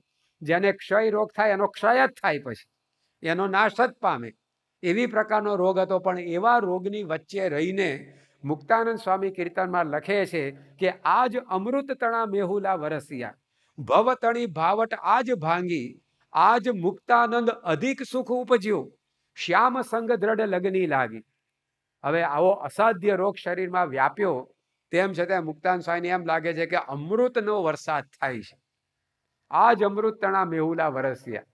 જો એનું કોઈ દુઃખ નહીં, નતર આપણે તો પહેલી ફરિયાદ ભગવાન સામે જ કરીએ કે લો, અમે અત્યાર સુધી તમારી માળા ફેરવીને ભક્તિ કરીને સત્સંગ કર્યો, તમે અમને આવો રોગ આપ્યો. સીધો ધોખો ભગવાન સામે થાય. પણ એ વિચાર નહીં, અને પોતાના કષ્ટનો પણ વિષાદ નહીં કે આપણને ભગવાન મળ્યા, આ શરીરમાં તો રોગ આવે ખરા જાય ખરા, પણ જે પ્રાપ્તિ થઈ છે એની સામે નજર, તો આ રોગાદિકનું કોઈ કષ્ટ એમને પીડી ન શક્યું. નિષ્કુળાનંદ સ્વામીએ કેવા શબ્દો એમના કીર્તનોની અંદર લખ્યા કે આજ અમૃત તણા મેઉલા વરસ્યા, આજ ખરા વરસ્યા મોતીડાના મેઘરે. મોતીનો વરસાદ. હવે એ વખત ક્યાં મોતી હતા, પથરાનો વરસાદ પડતા હતા પરમહંસો ઉપર. જે ગામમાં જાય ત્યાં 3 વસ્તુ ખાવા મળે પરમહંસો: ધૂળ, માર ને ગાળ. ચોથી આવે જ નહીં આના સિવાય. જ્યાં જાય ત્યાં અપમાન થાય, જ્યાં જાય ત્યાં લોકો ધક્કા મારીને કાઢી મૂકે. પણ એની અંદર નિષ્કુળાનંદ સ્વામીએ લખ્યું કે ભાગ્ય જાગ્યા આજ જાણવા. આપણને તો ભાગ્ય ફૂટ્યા જ જાણવા એવું લાગે. ઘેર આના કરતાં સારું હતું, કારણ કે ઘેર તો ઘણી સાહેબી હતી. આપણી કીર્તનાવલીનું પુસ્તક છે, એમાં એમનું એક ભજન આવે છે: ભૂખે નથી લીધો ભેખરે સંતો, સાંભળો સાચી વાર્તા, જનનીનો જાયો હતો અવશ્ય હું એ કરે, કરતો મોટો કારભાર રે, તકે તકે જોડા પહેરવા નિત્ય મળતા તૈયાર રે, વસ્ત્રોનો નહીં કોઈ પાર રે. આવું બધું વર્ણન કર્યું છે. 5 મળી પૂછતા મુને, કરતો હું કારભાર રે, તકે તકે સમયે સમયે નવા જોડા પહેરવા મળતા. તો કે ઘર વખરી વેચીને તો જોડા નહીં લાવતા હોય ને. ટૂંકમાં સાહેબી એટલી હતી કે જોઈએ એટલા વસ્ત્રો મળે, જોડા પહેરવા મળે. પાછું ગામમાં એવું માન સન્માન. 5 જણ એમની સલાહ લેવા આવે. ગામમાં જે પંચ હોય એમાંના એક હતા. એના માતા પિતાના એકના એક દીકરા હતા. પણ આ બધું છોડીને મહારાજના સાધુ થયા, અને પરમહંસ થયા પછી તો કસોટી ઉપર કસોટી, કસોટી ઉપર કસોટીના પ્રકરણો. કોઈ પ્રકારની એમાં સુખ શાંતિ નહીં. ઉતારો ક્યાં પરમહંસોનો? તો ઝાડની છાયા નીચે, ગેલા નદીના પથરા ઉપર, ગઢડાની દુકાનોના પાટિયા ઉપર સુઈ જવાનું. પાથરવા કોઈ પથારી મળે નહીં. 100 થીગડાવાળી કંથાઓ ઓઢવાની, ભિક્ષા માગીને જમવાનું. અને ભિક્ષામાં કંઈક સારું આવી ગયું તો એ નહીં ખાવાનું. શ્રીજી મહારાજે પ્રકરણ કેવું ચલાવ્યું કે પરમહંસે ગોળા જમવાના. સ્વામિનારાયણ દુનિયાથી નોખા, એમ એના ગોળાય દુનિયાથી નોખા. શ્રીજી મહારાજે પરમહંસોને કહ્યું તમે ભિક્ષા માગે સીધી પાછી જમવાની નહીં, એને પેલી જોડીમાં ભેગી કરવાની અને જોડીને પાણીમાં ઝપકોડવાની, એટલે કંઈ રસકસ હોય ને તો એ નીકળી જાય. આમ તો ભિક્ષામાં કંઈ રસકસ વાળું આવે જ નહીં. આગલા દાડાનું ટાઢું હોય, વધ્યું હોય, એ જ લોકો નાખતા હોય. યોગી બાપા કહેતા કે ધર માંદો એ ધરમાંથી જ માંદો હોય, મૂળમાંથી જ માંદો હોય. કે ગરમા ગરમ ભાખરી રોટલા શેકીને ઓછા કંઈ ભિક્ષામાં નાખે કોઈ? એ તો આગલા દિવસનું ટાઢું જૂનું હોય એ બધું ભિક્ષામાં આપે, એટલે રસકસ વગરનું જ આવ્યું હોય. પણ છતાં કંઈક ભૂલે ચૂકે આવી ગયું હોય કે રસકસ વાળું, તો એ રસકસ નીકળી જાય એના માટે જે જોડી ભેગી થાય એને પાણીમાં ઝપકોડવાની, એટલે રહ્યો સયો રસકસ એ નીકળી જાય. એ પાછું ખાવાનું નહીં. એના પાછા લીંબુની સાઈઝના ગોળા વાળીને તળાવની પાળે મૂકવાના અને દૂર જઈને બેસવાનું. અને આવું ખાવા પીવાનું જોવે ને એટલે કીડી કૂતરા વગેરે આંટા મારતા હોય તે ખાવા માટે આવે. પરંતુ કીડી પણ એ ગોળા ઉપર ચડીને એમને એમ જતી રહે કે ભાઈ આમાં કંઈ રસકસ નથી. કૂતરું પણ સૂંઘીને જતું રહે, કારણ કે પશુઓની પ્રકૃતિ કેવી કે એકવાર એ ખાતા પહેલા સૂંઘે કે ભાઈ આ ખાવા જેવું છે કે નહીં, પછી ખાય. માણસ જેવું નહીં, આયુ દીઠું નથી, મોઢા મૂક્યું નથી. ચરોતરમાં બધા આપણા હરિભક્તો હોય ને, સંતોને વાત કરે કે ચરોતરમાં તમાકુનો પાક થાય, તે તમાકુના ખેતરને કંઈ વાડ ન કરેલો. તો સંતોએ પૂછ્યું કે આ તો કિંમતી પાક કહેવાય, એને કેમ વાડ નથી કરતા? બાજરીનો પાક, મકાઈનો પાક, ઘઉંનો પાક, એને વાડ કરો. એના કરતાં તો આ કિંમતી પાક છે, તેને તો વાડ જોઈએ ને. કે ના સ્વામી, આને વાડની જરૂર જ નહીં. કે કેમ નહીં? ગધેડા વગેરે આવીને ખાઈ ન જાય? કે ના, કે એ ગધેડું આ તમાકુના ખેતરમાં એન્ટ્રી કરે પણ એ સૂંઘે ને અને ખબર પડે કે આ તમાકુનું પાન છે એટલે પાછું જતું રહે, કે એ ન ખાય. કે હવે ગધેડા સૂંઘીને જતા રહે, ન ખાય એને જે પોતાના મોઢામાં નાખે ને કેવા સમજવાય આપણે સમજી જવાનું પાછું. આમાંથી તો કોઈ નથી એટલે વાત કરવામાં વાંધો નહીં. પણ આ રીતે સ્વામી કહે છે કે આ પશુઓ છે ને પેલા બધું સૂંઘે, પછી યોગ્ય લાગે તો ખાય. તો પેલા પરમહંસે ગોળા મૂક્યા હોય ને તે કૂતરું સૂંઘીને જતું રહે કે આમાં કંઈ દાંત તોડવા જેવી જરૂર નથી કે. તો આ ટેસ્ટિંગ લેબોરેટરીમાંથી માલ પસાર થઈ જાય અને 100% નક્કી થાય કે આમાં કોઈ રસકસ નથી, એ ગોળા પછી સંતોએ ખાવાના. હવે આવું ખાવાનું મળતું, એમાં આવું કીર્તન બનાવે, ભાગ્ય જાગ્યા જાણવા. આમાં તો શું બને કીર્તન, ભાગ્ય ફૂટ્યા જાણવા કે. પણ જો પરમહંસોને દુઃખ લાગ્યું નહીં તો આવી પરિસ્થિતિ ક્યાં આપણી છે? જે પરિસ્થિતિ બ્રહ્માનંદ સ્વામીને આવી, નિષ્કુળાનંદ સ્વામીને આવી, પેલા ડોસા ભગતને આવી, એવી આમાંથી કોઈની છે ખરી? છતાં પણ કેમ આપણને આનંદ 24 કલાક નથી રહેતો? કારણ કે જે પ્રાપ્તિ આપણને થઈ છે એને આપણે બરાબર સમજ્યા નથી કે કેવા છે આ શ્રીજી મહારાજ. અહીંયા પ્રમુખ સ્વામી મહારાજ મંદિરની પ્રતિષ્ઠા કરવા માટે આવ્યા હતા અને 16મી ડિસેમ્બરે પ્રતિષ્ઠાનો દિવસ, જન્મ જયંતિનો દિવસ, અને દિવસે ગાડીમાં બાપા બેસીને મંદિર તરફ જતા હતા. અને એ વખતે વિવેક સ્વરૂપ સ્વામી પણ ભેગા હતા અને વાતમાંથી વાત નીકળી અને એમણે કહ્યું કે સ્વામી અહીંયા બધા કહેતા હતા કે આ લોકો સમયો ઉજવે છે પણ પાણી ક્યાંથી લાવશે કે, કારણ કે આજુબાજુ કંઈ સારું પાણી જ નહીં, બધું ખારું પાણી. પરંતુ આપની દયાથી અહીંયા બોર કર્યો અને એકદમ મીઠું પાણી નીકળ્યું, સારું પાણી નીકળ્યું. ત્યારે પ્રમુખ સ્વામી મહારાજ બોલ્યા હતા કે એને ખબર નથી કે સ્વામિનારાયણ કોણ છે કે, એને ખબર નથી લોકોને. તો આપણે પણ એ સમજવાનું કે આપણે સ્વામિનારાયણની ભક્તિ કરીએ છીએ પણ આપણને ખબર છે સ્વામિનારાયણ કોણ છે, એ કેવા છે. એ જો ખરેખર સમજાય ને તો આ પરમહંસો જેવો આનંદ, એ ડોસા ભગત જેવા આનંદ, દાદા ખાચરના નળિયા ક્યાં સોનાના હતા, ગાર માટીના ઘરમાં રહેતા હતા, ઉપર માટીના નળિયાવાળા મકાનમાં રહેતા હતા, તેમ છતાં પણ એને સુખ હતું. તો શેનો આનંદ હતો?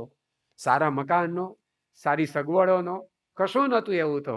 પણ શ્રીજી મહારાજ આપણને મળ્યા, બસ એનો એક કેફ, પ્રાપ્તિનો અમલ એ એમના જીવનની અંદર હતો.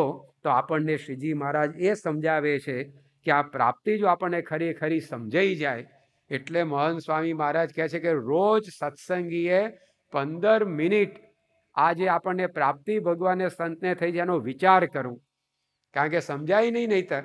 જેમ આપણે રોજ પૂજા કરવાની વાત સ્વામીએ કરી છે, જેમ આપણને રોજ આરતી કરવાની વાત સ્વામીએ કરી છે, એવી જ રીતે મહંત સ્વામી મહારાજે કહ્યું કે રોજ 15 મિનિટ આપણને જે ભગવાનને સંત મળ્યા છે એના મહિમાનો વિચાર કરો. જે શ્રીજી મહારાજની આપણે માળા કરીએ છીએ, જેની જય આપણે બોલાવીએ છીએ, જેની આરતી કરીએ છીએ, એ મહારાજ કેવા છે? આ વચનાવતની અંદર પ્રથમના 70મા વચનાવતમાં શ્રીજી મહારાજે વાત કરી છે કે અમને જ્યારે અમારા ગુરુ રામાનંદ સ્વામી આ ધર્મધુરા સોંપી ત્યારે અમે અમારા ગુરુ પાસે વરદાન માગ્યું છે કે મારો આશ્રિત હોય એને જો એક વીછીના ડંખની વેદના થવાની હોય તો મને રૂવાડે કરોડ વીછીના ડંખની વેદના થાય પણ મારો સત્સંગી એને કોઈ દુઃખ ન આવે. તો આ શ્રીજી મહારાજનું વરદાન તો આપણે કદાચ સાંભળ્યું હશે, સત્સંગી છીએ એટલે. વચનામૃત વાંચ્યું આમાં આવ્યું હશે તો એમાંય વાંચ્યું હશે.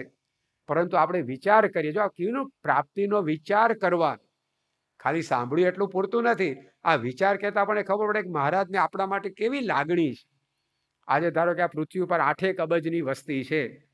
હવે એ 8 અબજની વસ્તીમાંથી એવા કેટલા નીકળે કે જે એમ વિચારે કે ભાઈ તમે સામેવાળાને એક ધોલ મારવાનો હોય કે એક સોટી મારવાનો, એની જગ્યાએ એને કંઈ હાથ ન અડાડતા મને બરડામાં 100 દંડા મારો પણ આને ન મારતા.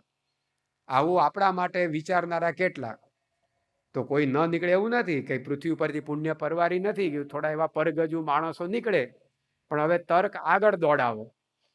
આ જે થોડા ઘણા નીકળ્યા પરોપકારી, એમાંથી એવા કેટલા નીકળે કે ભાઈ તમે સામેવાળાને એક દંડો મારવાનો એની જગ્યાએ મને બરડામાં 1000 દંડા મારો પણ આમેવાળાને આંગળી ન અડાડતા. તો પાછી સંખ્યા ઘટી જાય. પણ એમાં કેટલા એવા નીકળે કે જે એમ કે ભાઈ તમે જો આ વ્યક્તિને એક સોટી મારો ને એની જગ્યાએ મને બરડામાં 1,00,000 દંડા મારો પણ આને હાથ ન અડાડતા. તો આમાં તો ઘણી વાર સગા સંબંધી બાદ બાકી થઈ જાય. એ લોકોએ આપણને જ્ઞાન આપ્યું, ભાઈ ખાઈ લઈને 2 દંડા પછી તને હળદર ભરી દઈશું, વિક્સ આયોડેક્સ બામ ઘસી દઈશું. તો એ લોકોએ ના પાડે, બોલો. પણ શ્રીજી મહારાજ શું કહે છે કે મારા હરિભક્તને એક વીછીના ડંખની વેદના થવાની હોય મને રૂવાડે કરોડ વીછીના ડંખની વેદના થાય પણ હરિભક્ત દુઃખી ના થાય. એક શરીરમાં 3.5 કરોડ રૂવાડા એવું કહે છે.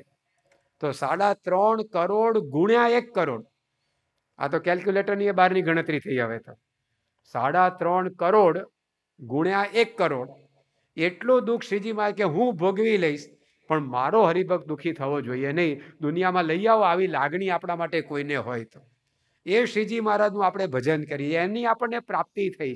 એ જો આનંદ એ જો સમજાય, કોઈ દર જીવનમાં નિરાશા આવે? શ્રીજી મહારાજ જો આપણી આટલી દરકાર કરવા બેઠા હોય તો આપણે ક્યાં એકલા અટુલ્યા છે? આપણે ક્યાં નિરાશ થવાની જરૂર છે? ક્યાં દુઃખી થવાની જરૂર છે? ભગવાન આપણી આવી સંભાળ રાખવા તૈયાર છે. તો જો આવા ભગવાન એ શ્રીજી મહારાજ આપણને મળ્યા, એવા ગુણાતી સંતો મળ્યા.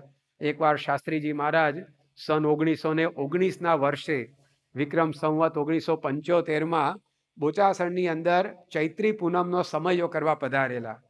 અને ચૈત્રી પૂનમનો ઉત્સવ, સવારે સભા વગેરે બધું પૂરું થયું અને એ દિવસે સાંજે જ શાસ્ત્રીજી મહારાજે ઈશ્વરભાઈ પ્રભુદાસ કરીને એક હરિભક્ત હતા રઢુ ગામના, એમને કહ્યું કે ગાડું તૈયાર કરો, આપણે હાલને હાલ સોજિત્રા જવું છે. તો ઈશ્વરભાઈએ કહ્યું કે સ્વામી તમે 2 મહિના સુધી મહારાષ્ટ્રના ખાનદેશમાં બધું વિચરણ કરીને અહીંયા ગુજરાતમાં આવ્યા છો, એટલે 2 મહિને આપનો લાભ અહીંયા આવ્યો અને એમાંય તમે આજે આ પૂનમના સમયે ઘણા બધા હરિભક્તો ભેગા થયા છે તો 2-1 દાડા અહીંયા બોચાસણમાં રોકાવ અને પછી સોજિત્રા ક્યાં દૂર છે અને સોજિત્રામાં એવું કંઈ કામ નથી તો 2 દિવસ પછી જવાનું રાખો ને. શાસ્ત્રીમાં કહે ના, અત્યારે જ આપણે નીકળવું છે, ગાડું તૈયાર કરો. એટલે આ રીતે શાસ્ત્રીમાં જે આગ્રહ રાખ્યો એટલે પછી ગાડા વગેરેની વ્યવસ્થા થઈ. શાસ્ત્રીજી મહારાજે નિર્ગુણદાસ સ્વામીને કહ્યું કે અહીંયા જે બધા હરિભક્તો આવ્યા છે સમૈયામાં, એમને તમે કથા વાર્તા કરીને સુખ આપજો અને અમે જઈએ છીએ થોડા દિવસ પછી આવશું. અને શાસ્ત્રીજી મહારાજ પોતે નીકળ્યા અને બીજે દિવસે એટલે કે ચૈત્ર વદ પડવાના દિવસે સવારે 11-1 વાગે સોજિત્રા ગામની ભાગોળે પહોંચ્યા અને ત્યાં આગળ એમણે ઈશ્વરભાઈને કહ્યું કે તમે આ સોજિત્રામાં ઝવેરભાઈ રહે છે એમને ઘેર જઈને ખબર આપો કે શાસ્ત્રીજી મહારાજ તમારે ત્યાં પધરામણી કરવા આવે છે.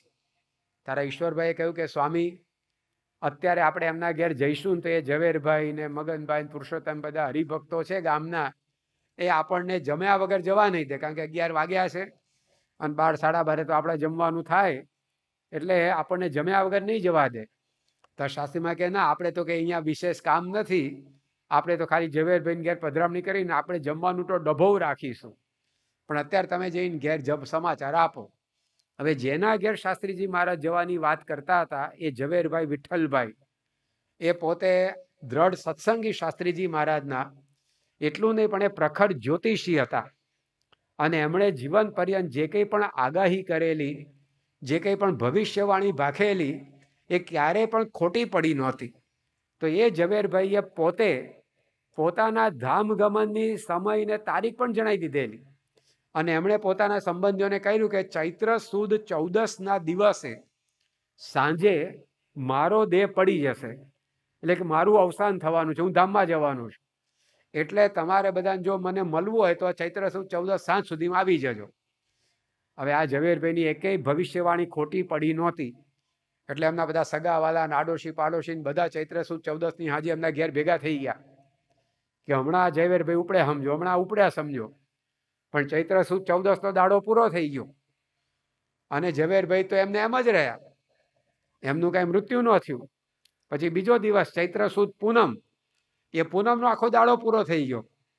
એટલે ઝવેરભાઈ વિચારમાં પડી ગયા કે મારું મેં બીજા માટે જે કંઈ ભવિષ્યવાણીઓ અત્યાર સુધી કરી છે ક્યારે ખોટી પડી નથી, મારા કિસ્સામાં મારું જ્યોતિષ કેમ ખોટું પડે છે? એને પ્રશ્ન એ થયો કે હું કેમ ઉપડી જતો નથી કે. તો પૂનમનો દાડો પૂરો થઈ ગયો અને ચૈત્રવત પડવો એની બપોરે 12 વાગ્યા, તેમ છતાં એમનો દેહ પડ્યો નહીં. એ જ વખતે શાસ્ત્રીજી મહારાજ એમના ઘેર પધાર્યા. શાસ્ત્રીજી મહારાજ આવે એટલે ઝવેરભાઈ રાજી થયા, પધરામણીનું પૂજન વગેરે કર્યું. પછી એ વખતે ઝવેરભાઈએ પોતાની મૂંઝવણ શાસ્ત્રીજી મહારાજને જણાવી કે સ્વામી, હું પ્રખર જ્યોતિષી છું, મેં અત્યાર સુધી જે કંઈ પણ ભવિષ્યવાણી આગાહી કરેલી ક્યારેય ખોટી પડી નથી, એટલે મેં પણ મારો દેહ ક્યારે પડશે એની ચૈત્ર સુદ 14ની સાંજની આગાહી કરેલી, પણ એ 14એ મારો દેહ પડ્યો નહીં, કાલે પૂનમ જતી રહી મારો દેહ પડ્યો નહીં, આજે પડવાનો અડધો દિવસ પૂરો થઈ ગયો, તેમ છતાંય મારો દેહ પડ્યો નહીં. મારી આ ભવિષ્યવાણી મારા કિસ્સામાં કેમ ખોટી પડી? ત્યારે શાસ્ત્રીજી મહારાજે કહ્યું કે ઝવેરભાઈ, તમારું જ્યોતિષનું જ્ઞાન ખોટું નથી. તમે જે ભવિષ્યવાણી ભાખેલી ચૈત્ર સુદ 14ની સાંજે તમારો દેહ પડી જવાનો છે, વાત બરાબર હતી. પણ તમને યાદ છે કે 6 વર્ષ પહેલા આપણે સારંગપુરથી ભોળાદ ગામ જતા હતા, અને એ વખતે મેં તમારો હાથ ટેકા માટે પકડ્યો હતો.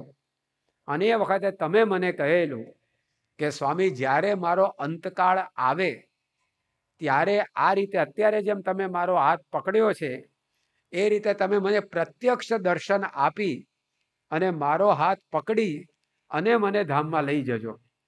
આ વાત શાસ્ત્રીજી મારે યાદ કરાવી તો પેલા ઝવેરભાઈને યાદ આવી કે હા સ્વામી, કે આ પ્રસંગ બનેલો 6 વર્ષ પહેલાની વાત શાસ્ત્રીજી મહારાજને યાદ હતી. તો એ યાદ કરીને શાસ્ત્રીજી મહારાજે કહ્યું કે તમે મારી પાસેથી આ વરદાન માગેલું કે જ્યારે તમારો દેહ પડવાનો થાય ત્યારે પ્રત્યક્ષ દર્શન આપવા માટે મારે આવવું, અને અત્યારે જેમ મેં તમારો હાથ પકડ્યો છે એ રીતે તમારો અંતકાળે પણ મારે હાથ પકડવો, આવું મેં તમને વરદાન આપ્યું કે આ તમારી ઈચ્છા અમે પૂરી કરશું. તો ઝવેરભાઈ કે હા સ્વામી, આવું તમે મને કહેલું.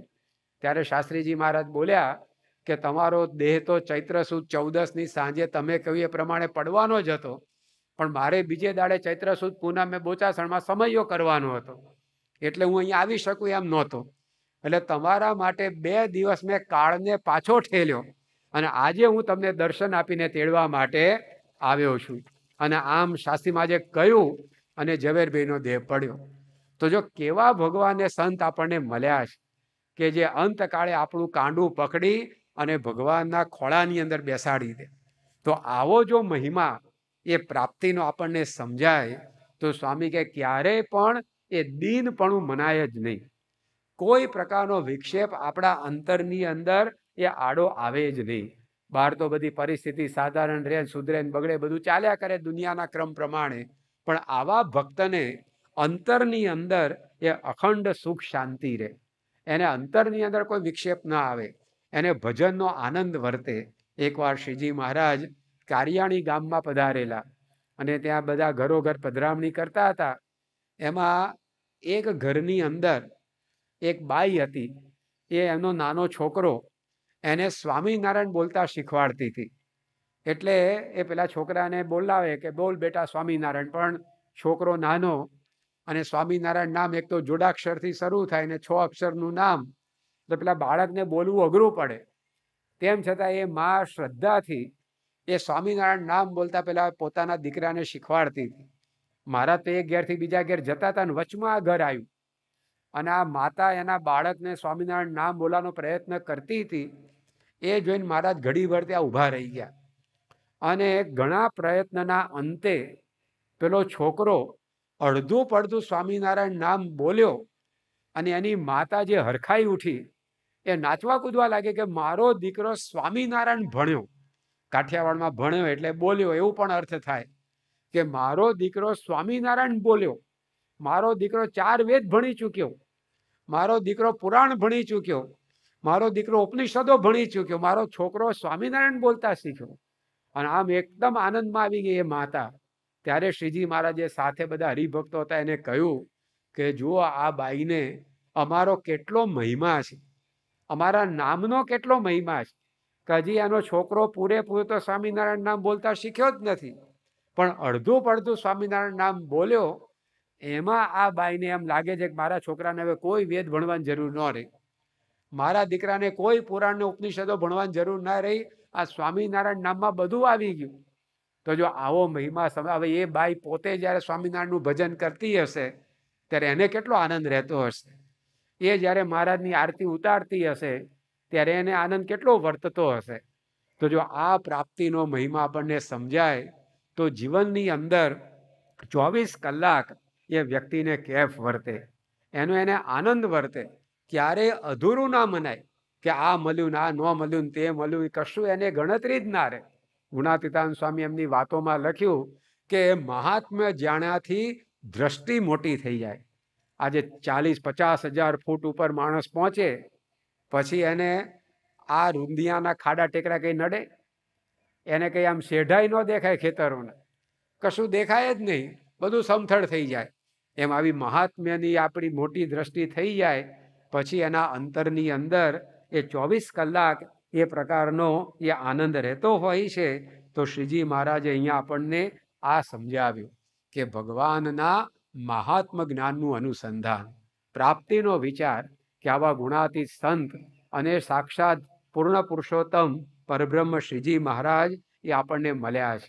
સ્વામી બાપા ઘણીવાર ગાણલા ગામના મૂળી ડોશીની વાત કરતા કે આ બાઈને સત્સંગ થયો અને મહારાજને એવો મહિમા સમજાયો અને પછી એમનો જ્યારે અંતકાળ આવ્યો ત્યારે એમણે પોતાના ધણીને વાત કરી કે આ પ્રકારે આજે સવારે 11 વાગે મહારાજ મને લેવા આવવાના છે, એટલે તમે ખેતરમાં જતા નહીં, જતા હોય તો પાછા આવી જજો.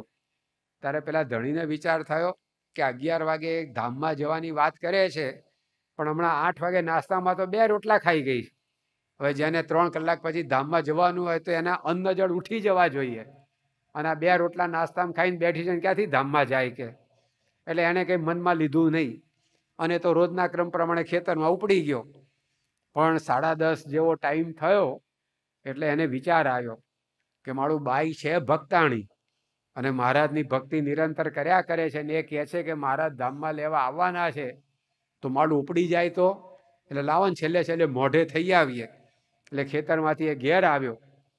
ઘેર આવીને જોવ્યું તો મૂળી ડોશીના શરીરમાં ખરેખર એવો તાવ ચડ્યો હતો, ધાણી ફૂટે એવો તાવ ચડ્યો હતો, શરીર એકદમ ગરમ થઈ ગયું હતું. અને એ બાઈ તો પોતે છાણ લીપીને એ સ્વસ્તિક આસનમાં બેસીને મહારાજ પધારેની રાહ જોઈને બેઠા હતા. અને આ બધું જોઈને પેલા ધણીને થયું કે આ તો હવે ખરેખર ઉપડવાની જ થઈ. એટલે એણે પોતાની પત્નીને કહ્યું કે હવે ભાઈ તું કહેતી હતી એ પ્રમાણે ખરેખર તારો અંતકાળ આવ્યો લાગે છે. હવે તારા કર્મ તું ગતે ગાલજે અને મારા કર્મ હું ગતે ગાલીશ. એટલે કે તારા કર્મ તું ભોગવજે અને મારા કર્મ હું ભોગવીશ. આમ જ્યાં પેલો ધણી બોલ્યો ત્યાં તો મૂળી ડોશી મરણ પથારીએ બેઠા થયા અને એના ધણીને કહ્યું કે તું શું આ બધા કર્મ ભોગવવાની વાતો કરે છે? મેં આ હાથે કરીને શ્રીજી મહારાજની સેવા કરી છે, આ આંખથી એમના દર્શન કર્યા છે, આ કાનથી એમની વાતો સાંભળી છે અને એ હાથના ગળેલા રોટલા તે આખી જિંદગી ખાધા છે. મારે તો કોઈ કર્મ ભોગવવાના રહ્યા નથી, હું તો ધામમાં જ જવાની છું, પણ તારે આવું તો તું હાલ મારી ભેગો તને લઈ જાઉં કે ધામમાં. અને આમ બોલીને બાઈએ દેહ મૂકી દીધો. તો કેટલું બળ એને કે શ્રીજી મહારાજની પ્રાપ્તિ મને થઈ, આ મારો છેલ્લો જન્મ, કોઈ પ્રકારનું દુઃખ નહીં. બાકી શ્રીજી મહારાજે કહ્યું છે પ્રથમના 60માં વચનામૃતમાં કે અંત સમય એ સમુદ્ર જેવો વિકટ છે. જેમ સમુદ્રને કોઈ તરી ના શકે, ગમે તેટલો કુશળ તરવૈયો હોય એ નદી તરી જાય, સરોવર તરી જાય, પણ એ દરિયો કોઈ ન તરી શકે. એમાં મૃત્યુ સમય પણ આ રીતે સમુદ્ર જેવો વિકટ છે. પણ જો આ ભગવાનના મહિમાનું અનુસંધાન હતું તો ગાયનું પગલું ઓળંગે એમ આ સમુદ્રને લોકો ઓળંગી જતા. તો આ શ્રીજી મહારાજની પ્રાપ્તિ એ આપણને થઈ છે એ ગુણાતીત સંત દ્વારા. જો આવું આપણને સમજાય તો મહારાજ કે કોઈ વિક્ષેપ પછી એને પીડતો નથી. યોગીજી મહારાજ, શાસ્ત્રીજી મહારાજના જીવનમાં આપણે જોઈએ છીએ કે દારૂણ કષ્ટોની અંદર એમનું જીવન પસાર થયું છે. એટલા બધા પ્રશ્નો એમના જીવનમાં આવ્યા છે, પણ યોગીજી મહારાજનું જીવન આપણે જોઈએ તો 17 રોગ સ્વામી કે દાબીને ફરીએ તાર પધરામણીઓ થાય છે. હવે શરીરમાં કેટલા રોગ હતા, 1, 2, 5 નહીં, 17 રોગ એ સ્વામી કે દાબીને ફરીએ ના પધરામણીઓ કરીએ. તો શરીર આવું કથળેલું. ત્યાર પછી એમના જીવનની અંદર કેટલા બધા અપમાનો થયા, કેટલા તિરસ્કાર માર એમને સહન કર્યા છે. એક મંડળધારી સાથે પોતે વિચરણ કરતા હતા તો યોગીજીમાં કહેતા કે 100થી વધુ વખત એમણે અમને માર્યા હશે. અને માર્યા એટલે ખાલી હાથથી નહીં, એ સળગતા લાકડાના ફાચરાથી મારેલા. એકવાર તો 10-15 ફૂટ ઉપર મેળેથી પાડી દીધા હતા યોગીજી મહારાજ. આવી વ્યક્તિ સાથે યોગીજી મહારાજે 17 વર્ષ સુધી વિચરણ કરે, જેની પાસે આપણે 17 મિનિટ ટકી ન શકીએ, પણ 17 વર્ષ એની સાથે કાઢેલા. છતાં પણ યોગી બાપાના જીવન ચૈત્રમાં આવે છે, યોગીજી મહારાજ કહે છે કે 50 વર્ષથી એક ધારું સુખ આવે છે. શાસ્ત્રીજી મહારાજ પાસે આવ્યા ત્યારથી અત્યાર સુધી સ્વામી કે એક ધારું સુખ આવે છે. હવે આની અંદર શેનું સુખ આવે? રોજ ધુંબાપાટુનો વરસાદ વરસતો હોય, રોજ આવી રીતે માર અપમાન તિરસ્કાર વેઠવાના હોય, શરીરમાં આટલા રોગ હોય, એમાં એક ધારું સુખ ક્યાંથી ટકે? પરંતુ એ કેમ ન લાગ્યું? કારણ કે એમની નજર શાસ્ત્રીજી મહારાજની પ્રાપ્તિ ઉપર હતી કે આવા ગુરુ આપણને મળ્યા, આપણે જિંદગી જીતી ગયા, હવે કાંઈ આપણે કરવાનું રહ્યું નહીં. આ 50-60 વર્ષનું પ્રારબ્ધ અનુસારનું જીવન હમણાં પૂરું થઈ જશે અને આપણે ભગવાનના ધામમાં પહોંચી જઈશું. જો આ એક વિચારથી ગુરુ અને ભગવાનનો મહિમા એવો સમજાયો હતો, એમના જીવનની અંદર કાયમ આનંદ આનંદ ને આનંદ. યોગી બાપા એક દ્રષ્ટાંત આપતા કે એકવાર ભાવનગરના રાજા હતા, એ પોતે કચેરી ભરીને બેઠા હતા અને કચેરીની અંદર એમના હાથ નીચે જે બધા ખંડિયા રાજાઓ હોય એ પણ બધા આવીને બેઠા હતા. એમાં જે રાજા હતા મુખ્ય ભાવનગર નરેશ, એમણે પોતે હોકો ગગડાયો એટલે એકાદ બે ફૂંક મારી હોકાની. પછી એ હોકો વારા ફરતી જેટલા બધા ભાયાતો હતા, ખંડિયા રાજાઓ હતા, એ બધાના પાસે જવા માંડ્યો અને પછી એ પ્રસાદીનો હોકો બધા પીવે. એમાં પાછો નંબર પ્રમાણે બધાનો હોકો પીવાનો આવે. જે સૌથી વધારે ગામડા જેના હોય એને પહેલો નંબર લાગે, એનાથી ઓછા ગામના જે દરબાર હોય એનો બીજો નંબર, એના કરતાં ત્રીજાનો ત્રીજો, એમ કરતાં કરતાં યોગીજી મહારાજ કહેતા કે એક 2 ગામનો રાજા હતો, એને 40મા નંબરે ફૂંક મારવા મળી. હવે 40મા નંબરે હોકાની ફૂંક મારવા મળી, પણ એનો જે કેપ ચડી ગયો એને કે ભાવનગર નરેશ 1800 પાદરના ધણી, એના હોકાની ફૂંક મને મળી. તો ગામમાં ગયા તો કે કોઈની ગણતરી જ નહીં, કે ઊંચું જોઈને જ હાલે, તો નીચે બીજા છોકરાઓ રમતા એને ઠેબે ચડાવતા જાય. બધા કે આ તમે શું આમ ફાટ્યા ફૂલ્યા ફરો છો, જ્યારે હેઠું જોઈને હાલો, કે હવે હેઠું જોઈને હાલું, કે હું તો ભાવનગર નરેશના હોકાની ફૂંક મારીને આવ્યો છું. તો કોકે પૂછ્યું કે કયો નંબર હતો? કે 40મો. હવે 40મા નંબરે ફૂંક આવી, એમાં તો ફૂંક તો ક્યાંય દબાઈ ગઈ હતી, કેટલા એના થૂકના લપેડા ઉપર ચડી ગયા હતા, પણ એનો એને કેપ ચડી ગયો. લો, તો સ્વામી કે જિંદગી પર્યંત એ કેપમાં ભૂલ્યો નહીં, કાઢી નાખી આખી જિંદગી. તો આપણને યોગી બાપા કહેતા કે આવા શાસ્ત્રીજી મહારાજ જેવા ગુરુ મળ્યા અને એનો આપણને કેફ ન ચડે તો આપણે ગુરુને સેવ્યા જ નથી, એમને ઓળખ્યા જ નથી. કોણ આપણા ગુરુ, એનો આપણને કેફ રહેવો જોઈએ. આજે આપણા બધાએ પ્રમુખ સ્વામી મહારાજના દર્શન સમાગમનો લાભ લીધો છે. તે કેવા ગુરુ આપણને મળ્યા છે, આખી દુનિયા જેના ચરણોમાં ઝૂકી ગઈ, એવા સ્વામી બાપાએ આપણને લાભ આપ્યો. આ આંખથી એના દર્શન થયા, આ કાનથી એમની વાતો આપણે સાંભળી, કેટલાય એમના ડબ્બા ખાધા હશે, કેટલાય એમની પ્રસાદીઓ ખાધી હશે, કેટલો બધો આપણને. તો એ પ્રમુખ સ્વામી મહારાજ, એનો મહિમા દુનિયાની અંદર દરેક ટોચના ક્ષેત્રના માણસો, પણ જે કોઈ એ સ્વામી બાપાના સંપર્કમાં આવ્યા, બધાને થયું કે નહીં, ખરેખર આ ભગવાન તુલ્ય સંત છે.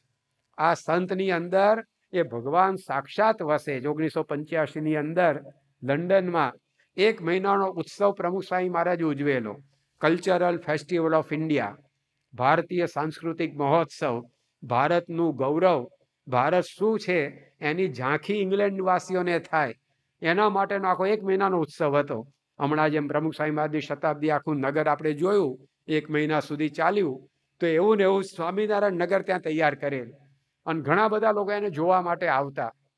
અને એમાં ડેવિસ નામના એક અંગ્રેજ વ્યક્તિ, એ પણ આ નગરમાં દર્શન કરવા આવી ચડ્યા અને બધું સરસ જોયા. આમ સરસ પ્રવેશ દ્વાર, પ્રદર્શન, બધા જાત જાતના બધા સ્પોર્ટ્સ, ભારતનું ભોજન, ભજન, ભાષા, ભૂષા, સંગીત, આ તે, એટલે એકદમ ખુશ થઈ ગયા. અને સંતો કંઈક સેવા કરતા હશે, એમની પાસે પહોંચી ગયા. અને આ ડેવિસ જે અંગ્રેજ મેન હતા, એમણે પોતે સંતોને આમ હાથ પકડીને કોંગ્રેચ્યુલેશન, કોંગ્રેચ્યુલેશન, એટલે કે આભાર, અભિનંદન, એમ બધી વાતો કરવા માંડ્યા. તો સંતો કે ભાઈ અમને શેના અભિનંદન આપો છો, કે તમે આ બધું સરસ રચના કરી છે, આ સરસ સ્વામિનારાયણ નગર બનાવી દીધું છે. તો સંતે કહ્યું કે આમાં અમે કાંઈ કર્યું નથી, આ તો બધું અમારા ગુરુ પ્રમુખ સ્વામી મહારાજ એમની પ્રેરણાથી થયું છે. અને તમને જો આ બધું ગમ્યું હોય તો આ બનાવનારા પણ અહીંયા જ છે, કારણ કે પ્રમુખ સ્વામી મહારાજ પણ ત્યાં જ બિરાજમાન હતા. એટલે સંતોએ કહ્યું ચાલો અમે તમને એમના દર્શને લઈ જઈએ. તો પેલો ના પાડવા માંડ્યા કે નો નો નો, કે એ વાત ન કરતા, કે કારણ કે મને ધર્મમાં રસ જ નથી. કોઈ દાડ હું હજી અમારા ધર્મના ધર્મસ્થાનમાં એકે વાર ગયો નથી, અમારા ધર્મગુરુ જોડે 1 સેકન્ડ ઉભો રહ્યો નથી. હું તો એકદમ પ્યોર ભેળસેળ વગરનો શુદ્ધ નાસ્તિક છું, કે એટલે મને કે આવા ધર્મમાં રસ નથી, ધર્મગુરુ મારા જોડે જવું નથી. સંતો કે પણ તમને આ બધું ગમ્યું તો એ બનાવનારા અહીંયા છે, હાલો તમને દર્શન કરાય. પેલો ના પાડે, સંતો આગ્રહ કરે. તો છેવટે સંતોએ કહ્યું કે તમે તમારા મિત્રને મળવા જાઓ કે ના જાઓ, કે મિત્રને તો દાડામાં 10 વખત મળીએ, કે તો કે તમારે એવું માનવાનું કે આપણે કોઈ ધર્મગુરુ પાસે નથી જતા, આપણે કોઈ મિત્રને મળવા જઈએ છીએ, એમ માનીને આવો. પેલા કે હાલો આવું, કે એ સમજ્યો છે કે આ નહીં જવું ત્યાં સુધી પાછા છોડશે નહીં, કે એટલે કે હાલો ચાલો આવી જવું કે. અને સ્વામી બાપા પાસે આવ્યો. હવે આ ડેવિસ અંગ્રેજીમાં બોલે, એ સ્વામી બાપાને કંઈ ખ્યાલ ન આવે.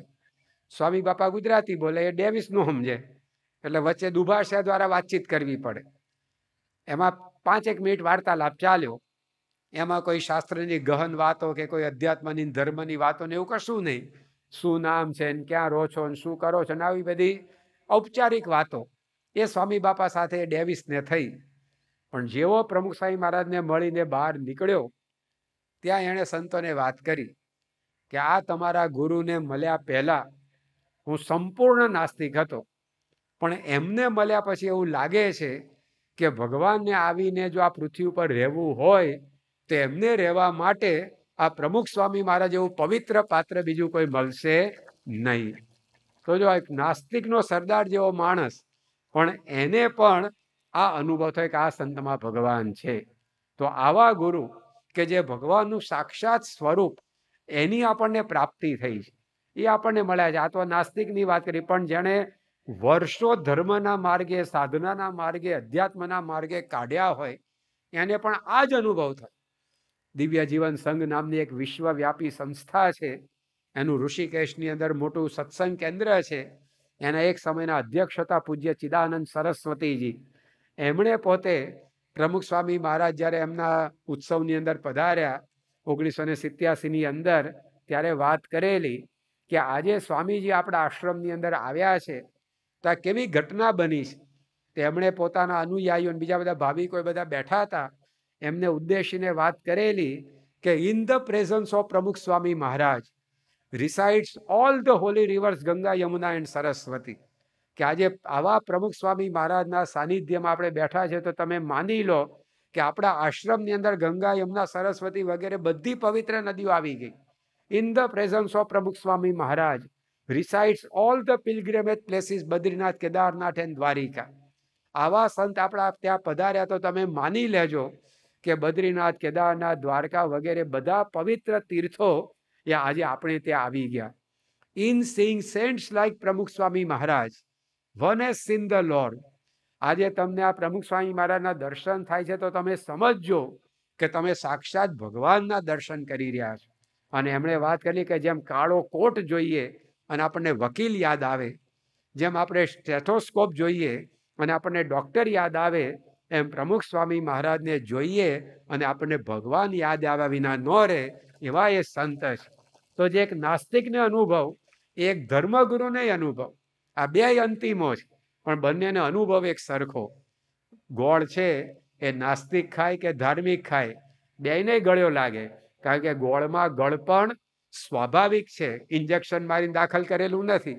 ગુલાબની સુગંધ એ નાસ્તિક સૂંઘે તોય એને એવી અનુભવાય, અને કોઈ ધાર્મિક વ્યક્તિ સૂંઘે તોય એને એવી અનુભવાય, કારણ કે ગુલાબમાં સુગંધ એ સ્વાભાવિક છે, એ કંઈ ઇન્જેક્શન મારીને દાખલ કરેલી નથી. એમ પ્રમુખ સ્વામી મહારાજ પાસે કોઈ નાસ્તિક આવે કે કોઈ આવા ધર્મગુરુ આવે, દરેકને અનુભવ થતો કે ભગવાન એમનામાં અખંડ બિરાજમાન છે, કારણ કે અનાદિથી ભગવાન સાથેનો એમને સાક્ષાત સંબંધ હતો. તો એવા જ ગુરુ આજે વર્તમાન કાળે મહંત સ્વામી મહારાજ, એમના સાનિધ્યની અંદર પણ આજે અનેક લોકોને આ અનુભવ થઈ રહ્યા છે. અંતકાળે તેડવા આવે, એમનું એવું પવિત્ર જીવન, એમની એવી ભગવત પ્રતિભા. તો જો આ પ્રકારે શ્રીજી મહારાજ કહે છે કે આપણને જે ભગવાન અને સંત મળ્યા છે એનો મહિમા એ આપણા અંતરની અંદર એ સતત એ આપણે ઘૂંટતા રહેવું પડે. એ મહિમા સમજાય તો સત્સંગના નિયમ ધર્મ પાળવાનું પણ બળ મળે. કોઈ દિવસ એની અંદર આપણને પાછી પાની ના થાય. એકવાર મહંત સ્વામી મહારાજે નૈનપુરમાં વાત કરી હતી કે આ તો શ્રીજી મહારાજે આપણને એક શિક્ષાપત્રી પાળવા માટે આપી છે, પણ આવી 2 શિક્ષાપત્રી પાળવા આપી હોય તો એ પાળીએ. કેવા ભગવાન મળ્યા છે, આવા ભગવાનની પ્રાપ્તિ, એના આપેલા નિયમ, એનો ઉત્સાહ આપણને પાળવાનો રહે કે આવા ભગવાનની આજ્ઞા એ આપણે પોતે પાળીએ છીએ. શ્રીજી મહારાજના વખતમાં હરિભક્તો, સંતો બધાને કેટલી મુશ્કેલી સત્સંગ કરવામાં હતી. એ વખતે તો કોઈ સત્સંગ કરે તો લોકો એને નાત બાર મૂકી દે. નાત બાર મૂકે એટલે કાળા પાણીની સજા જેવું કહેવાય.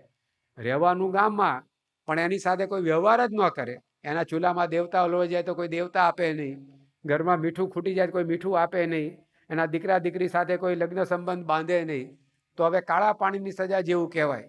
એટલે ગમે તેવો સુધારો હોય ને એને ડામી દેવો હોય તો નાત બાર મૂકવાનું શસ્ત્ર અમોઘ એ વખતે ગણાતું. તો સત્સંગી થાય એને નાત બાર મૂકી દે. અત્યારે તો નાત બાર શું એ ખબર જ પડે એવું નથી, કારણ કે લોકો જાતે જ નાત બાર થઈ ગયા હોય છે. નાતના બધા કુળ પરંપરા રીત રિવાજો બધા ભરે ચડાવી દીધા હોય, પરંતુ એ જમાનો એવો હતો. પરંતુ એની અંદર આ બધા સત્સંગીઓ એમણે સત્સંગ કર્યો, કારણ કે બધાને આ મહારાજનો મહિમા હતો કે આવા ભગવાનનો રાજીપો લેવા માટે અનંત કષ્ટો વેઠવા પડે તો ઓછા છે.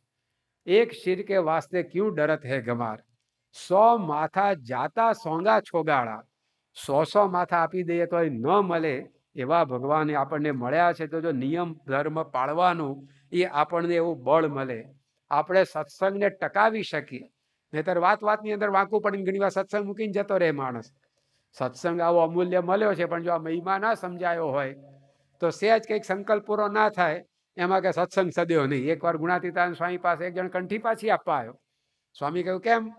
કે તમારી કંઠી પહેરીને ઘેર ગયો ને મારી ભેંસ મરી ગઈ. કે સત્સંગ મને સદ્યો નહીં. એટલે કે તું મરવાનો છું. ભેંસ શું? આ સત્સંગ કરવા માટે કંઠી છે, જીવના કલ્યાણ માટે જ. પણ જો આવી પ્રકારે કંઈક મનોરથ પૂરો થાય તો સત્સંગ સારો, ન પૂરો થાય કે સત્સંગ ખોટો. પણ જો આવો મહિમા સમજાયો હોય તો સત્સંગ જાળવી શકાય. એકવાર મહારાજ કારિયાણી ગામમાં પધારેલા અને ત્યાં એક નાનો બાળક જોઈતો ખાચર રમતો રમતો મહારાજ પાસે આવી ગયો. એના ગળાની અંદર સોનાની ચેઇન પહેરી હતી એણે. એટલે શ્રીજી મહારાજે કહ્યું કે તું આ મને આપ. તો પેલો કે ના. પછી મહારાજ પાસે તમારા જેવા કોઈ ગરીબ કેરી લઈ આવ્યા અને કે મહારાજ આગળ ધરી લો મહારાજ આ કેરી. તો શ્રીજી મહારાજે કેરી ઉપાડીને પેલા જોઈતો ખાચર હતો ને એને કહ્યું કે જો આ તાર કેરી જોઈએ છે તો ખાવાનું જોઈને તો બાળકનું મન લલચાય. એટલે કે હા મારે જોઈએ છે. તો શ્રીજી મહારાજ કે તું આ ગળામાં જે ઉતરી છે એ મને આપી દે તો હું તને એક કેરી આપું. તો છોકરાએ કોઈ હિચકિચાટ વગર ગળામાં જે સોનાની ચેન પહેરી હતી ને કાઢીને આપી અને કેરી લઈને રમતો રમતો જતો રહ્યો. શ્રીજી મહારાજ કે જો આ બાળક કેટલો અજ્ઞાની છે, એને ખબર નથી કે આ એક સોનાની ચેનમાં તો ટ્રક ભરીને કેરીઓ આવે, પણ એક કેરીના બદલામાં આપીને અમને જતો રહ્યો. એમ સ્વામી કે આપણી પણ ઘણીવાર એવી બાળક બુદ્ધિ થઈ જાય કે સામાન્ય વાતની અંદર એ સત્સંગમાંથી એ પોતે પલાયન થઈ જાય.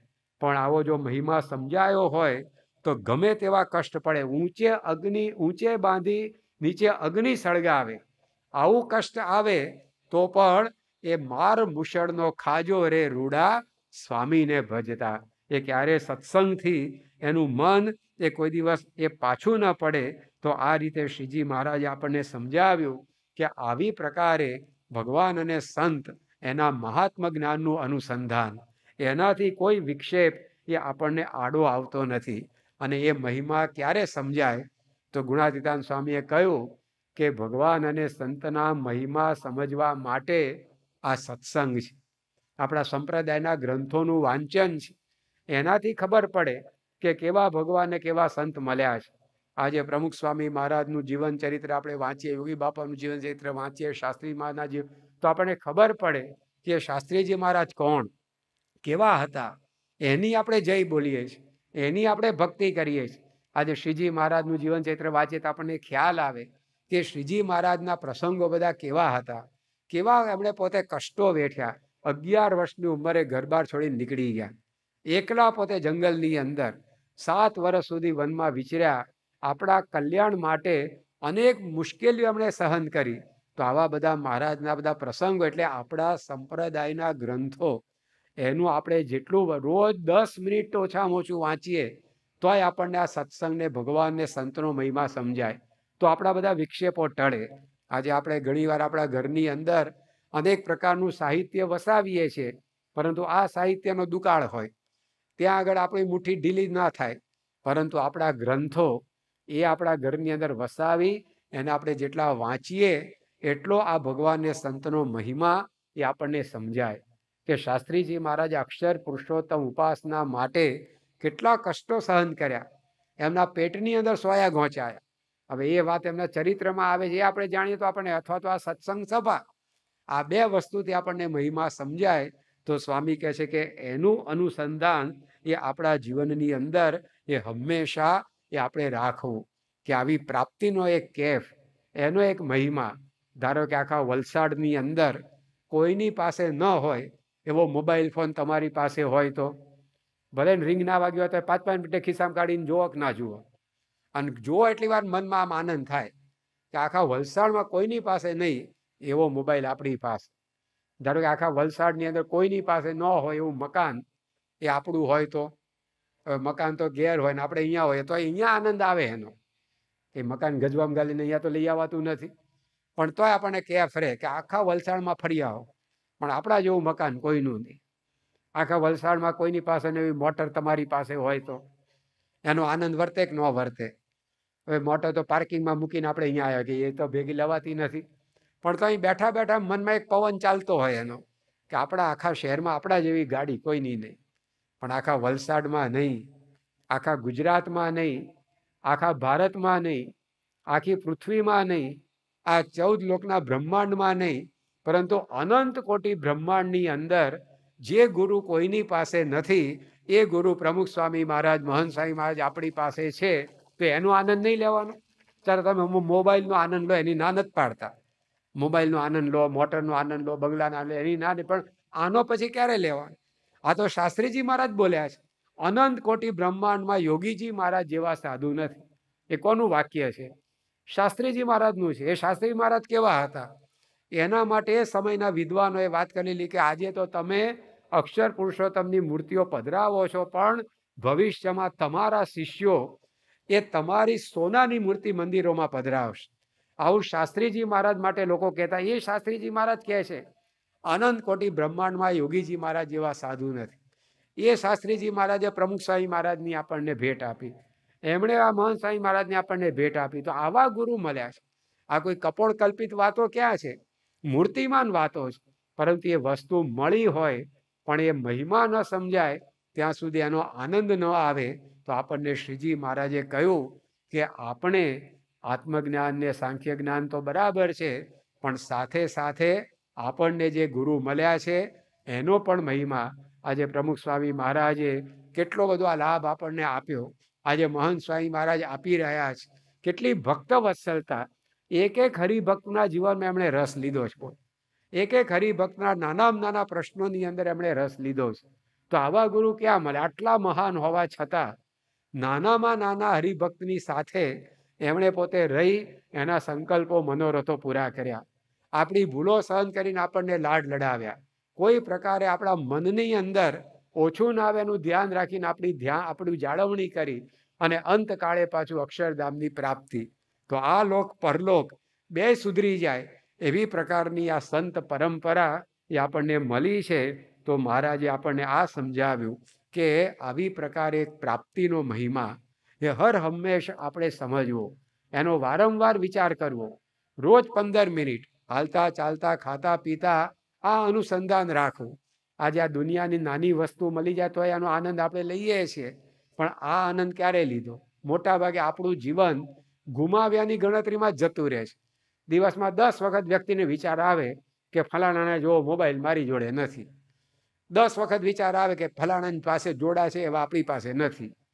ફલાણા જોડે છે એવી મોટર આપણી પાસે નથી.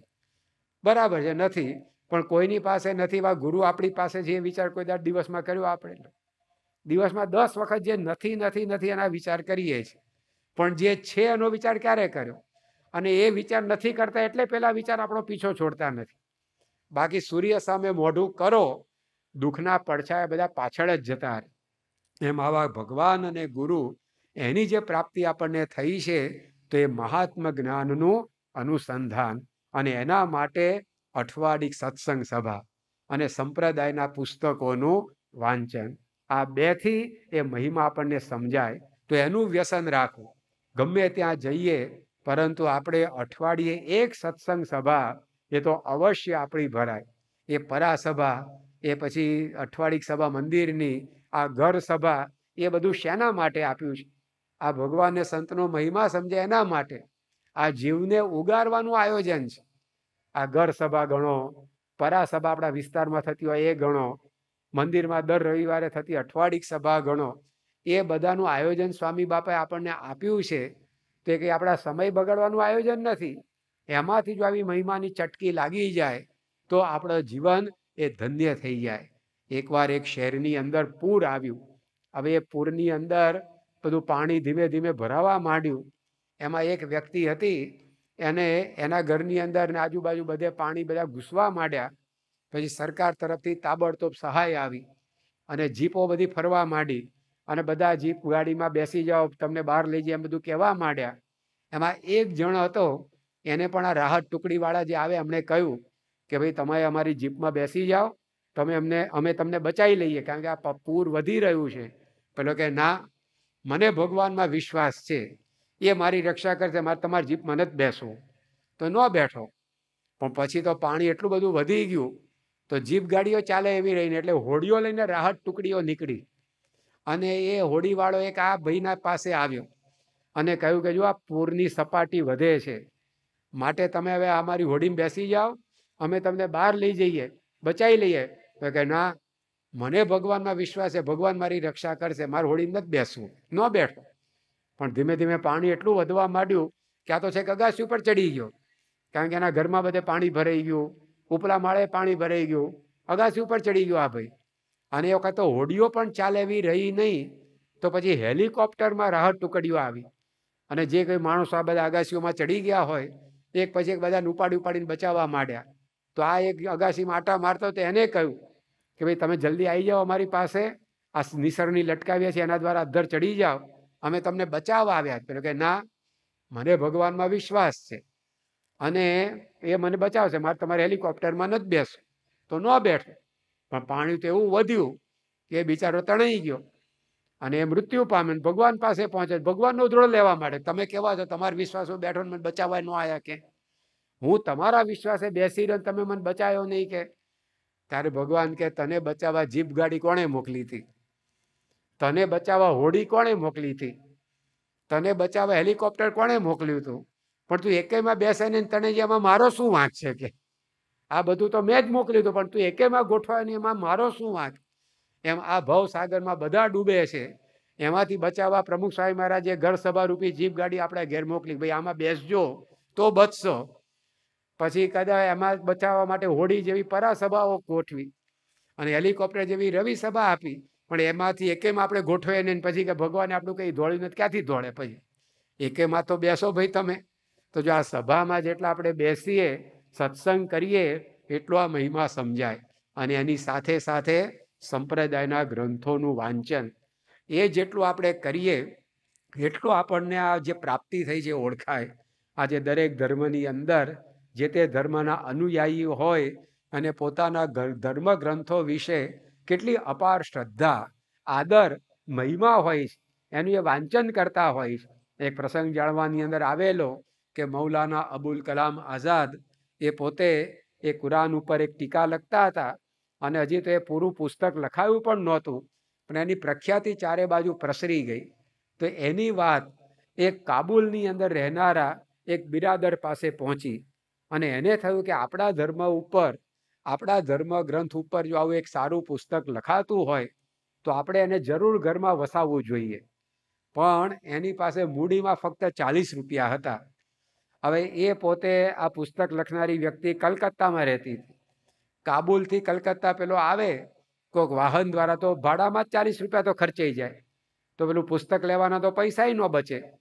એટલે એણે વિચાર્યું કે આપણે પગે ચાલીને જવું અને આ પૈસા બચાવવા અને એમાંથી આ પુસ્તક ખરીદવું, કારણ કે આપણા ધર્મ ગ્રંથ ઉપર લખાયેલું આ પુસ્તક છે તે આપણા ઘરમાં હોવું જ જોઈએ અને આપણે વાંચવું જ જોઈએ.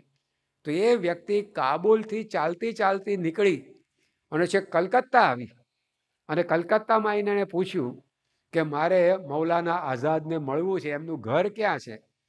તો કોકે બતાવી શેરી કે આ ફલાણી શેરીમાં રહે છે, ત્યાં તમે જાઓ. તો સવારે 4 વાગે એ વ્યક્તિ આ મૌલાના આઝાદના ઘેર આવી અને ત્યાં આગળ આવીને એણે બારણે ટકોરો માર્યો. તો બરાબર એ જ વખતે પેલા મૌલાના આઝાદે આખું પુસ્તક લખી દીધેલું, પણ પહેલા પાને પુસ્તક અર્પણ કોને કરવું એનું નામ લખવાનું વિચારતા હતા. લેખકો પહેલા પાના ઉપર નોંધ મૂકતા હોય કે આ પુસ્તક મારા માતા પિતાને અર્પણ કરું છું કે મારા ગુરુને અર્પણ કરું છું, જે જેનું પ્રિય હોય એને અર્પણ કરતા એનું નામ લખતા હોય. તો આ વિચારતા કે આ પહેલા પાના ઉપર નામ કોનું લખવું. કલકત્તાના ઘણા શેઠિયાઓએ એમને પૈસાની ઓફર આપેલી કે તમે અમારા માતા પિતાનું નામ લખો, અમે આટલા રૂપિયા તમને આપશું. પણ એ એમણે કોઈ સ્વીકાર્યું નહોતું કે આ પુસ્તક એવું સારું લખાયું છે તો કોઈક એવા પ્રતિષ્ઠિત, કોઈક એવા પ્રેરણાદાયી વ્યક્તિનું આપણે નામ લખવું જોઈએ. અને એ વિચારતા હતા એમાં પેલો બહારને ટકોરો પડ્યો. તો અમને મૌલાના આઝાદને વિચારો કે સવારના 4 વાગ્યામાં કોણ આવી ચડ્યું. અને એમણે બારણું ઉગાડીને જોયું તો એક અજ્ઞાત મુસાફર, અજાણ્યો વ્યક્તિ, તેને પૂછ્યું ભાઈ તમે કોણ છો. તેણે પોતાનો પરિચય આપ્યો કે ક્યાંથી આવો છો. તો કે કાબુલથી. તો કે કેવી રીતે આવ્યા. કે ચાલતો ચાલતો. તો આ તો ડગાઈ ગયા. છેક કાબુલથી કલકત્તા 1000 કિલોમીટરનો પ્રવાસ એ ચાલીને તમે ખેડ્યો. શેના માટે. તો કે મેં એવું જાણ્યું છે કે તમે આપણા ધર્મગ્રંથ ઉપર એક ટીકા એટલે કે એક પુસ્તક લખ્યું છે. એ પુસ્તક મારે ખરીદવું હતું. જો હું 40 રૂપિયા મારી મૂડી ભાડામાં ખર્ચી નાખું તો પુસ્તક ન લઈ શકું. એટલે હું ચાલતો ચાલતો અહીંયા આવ્યો છું. એ પુસ્તક જો લખાઈ ગયું હોય તે મને આપશો. અને આ સાંભળીને મૌલાના આઝાદ તો એકદમ ચકિત થઈ ગયા કે આ વ્યક્તિને પોતાના ધર્મગ્રંથ માટે કેટલી શ્રદ્ધા છે. એમણે કહ્યું કે તું એક ઘડી થોભી જા, પુસ્તક લખાઈ ગયું છે ને હું તને જ આપીશ, કારણ કે તને જેટલું ઉપયોગી નીવડશે ને એટલું કદાચ કોઈને નહીં નીવડે એવું મને લાગે છે. અને એમણે પહેલા પાના ઉપર લખ્યું કે કાબુલથી કલકત્તા સુધી પગે ચાલીને આવેલા એક અજ્ઞાત મુસાફરને અર્પણ. અને આમ કહીને પુસ્તક એ વ્યક્તિને આપ્યું. તો આટલું 1000 કિલોમીટરનો પગે ચાલીને પ્રવાસ કરી એક પોતાનો ધર્મગ્રંથ એને ઘરમાં વસાવ્યો. તો આપણે વચનામૃતને જીવન ચરિત્ર વાંચવા માટે આપણા ઘરથી કઈ તિથલના મંદિર સુધી પગે ચાલીને જવું પડે એવું છે. કેટલું સહેલું છે. અને આપણી પરિસ્થિતિ એટલી બધી નબળી છે કે વચનામૃત આપણા ઘરમાં ન વસાઈ શકાય. જીવન ચરિત્રનો ગ્રંથ આપણે ન વસાઈ શકીએ. અરે એ વર્ષે દાડે એક શર્ટ ઓછું ખરીદીને આ વસાવા જેવી વસ્તુ છે. પેન્ટ શર્ટ તો 5 વર્ષમાં ફાટી જશે, પણ આમાંથી જે જ્ઞાન થશે ને જીવન નહીં, જીવન પછી પણ કામમાં આવે એવું. તો આ રીતે શ્રીજી મહારાજ કહે છે કે આવા ભગવાન અને આવા સંત એ આપણને મળ્યા છે. એનો મહિમા એ આપણને જેટલો સમજાય એટલા જ આપણા જીવનમાંથી એ બધા વિક્ષેપો દૂર થાય છે. બહારના વિક્ષેપો તો રહે, પણ આપણા અંતરની અંદર શાંતિ વર્તે. એ આપણને નડી ન શકે. જેમ કરોડ મણ દાણા ઘરમાં હોય, એને 2-5 કિલો વેરાઈ ગયા તોય નજરમાં ના આવે.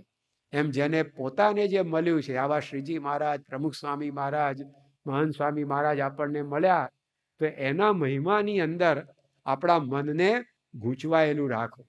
તો આ દુનિયાના દુઃખો તો આવે ને જાય, એ આપણને સ્પર્શી પણ ના શકે.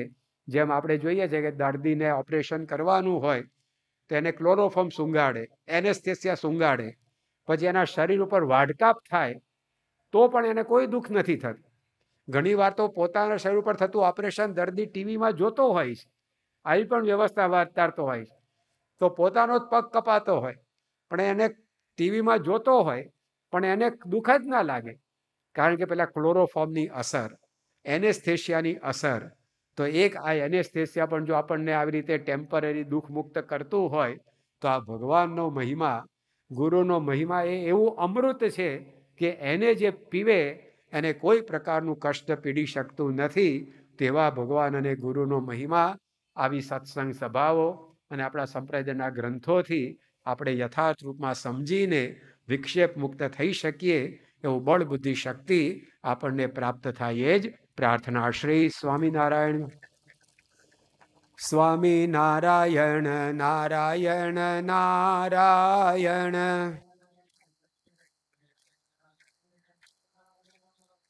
સ્વામિનારાયણ નારાયણ નારાયણ.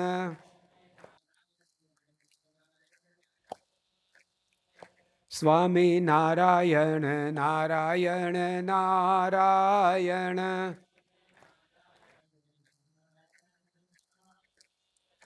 શ્રી સ્વામિનારાયણ ભગવાનની જય.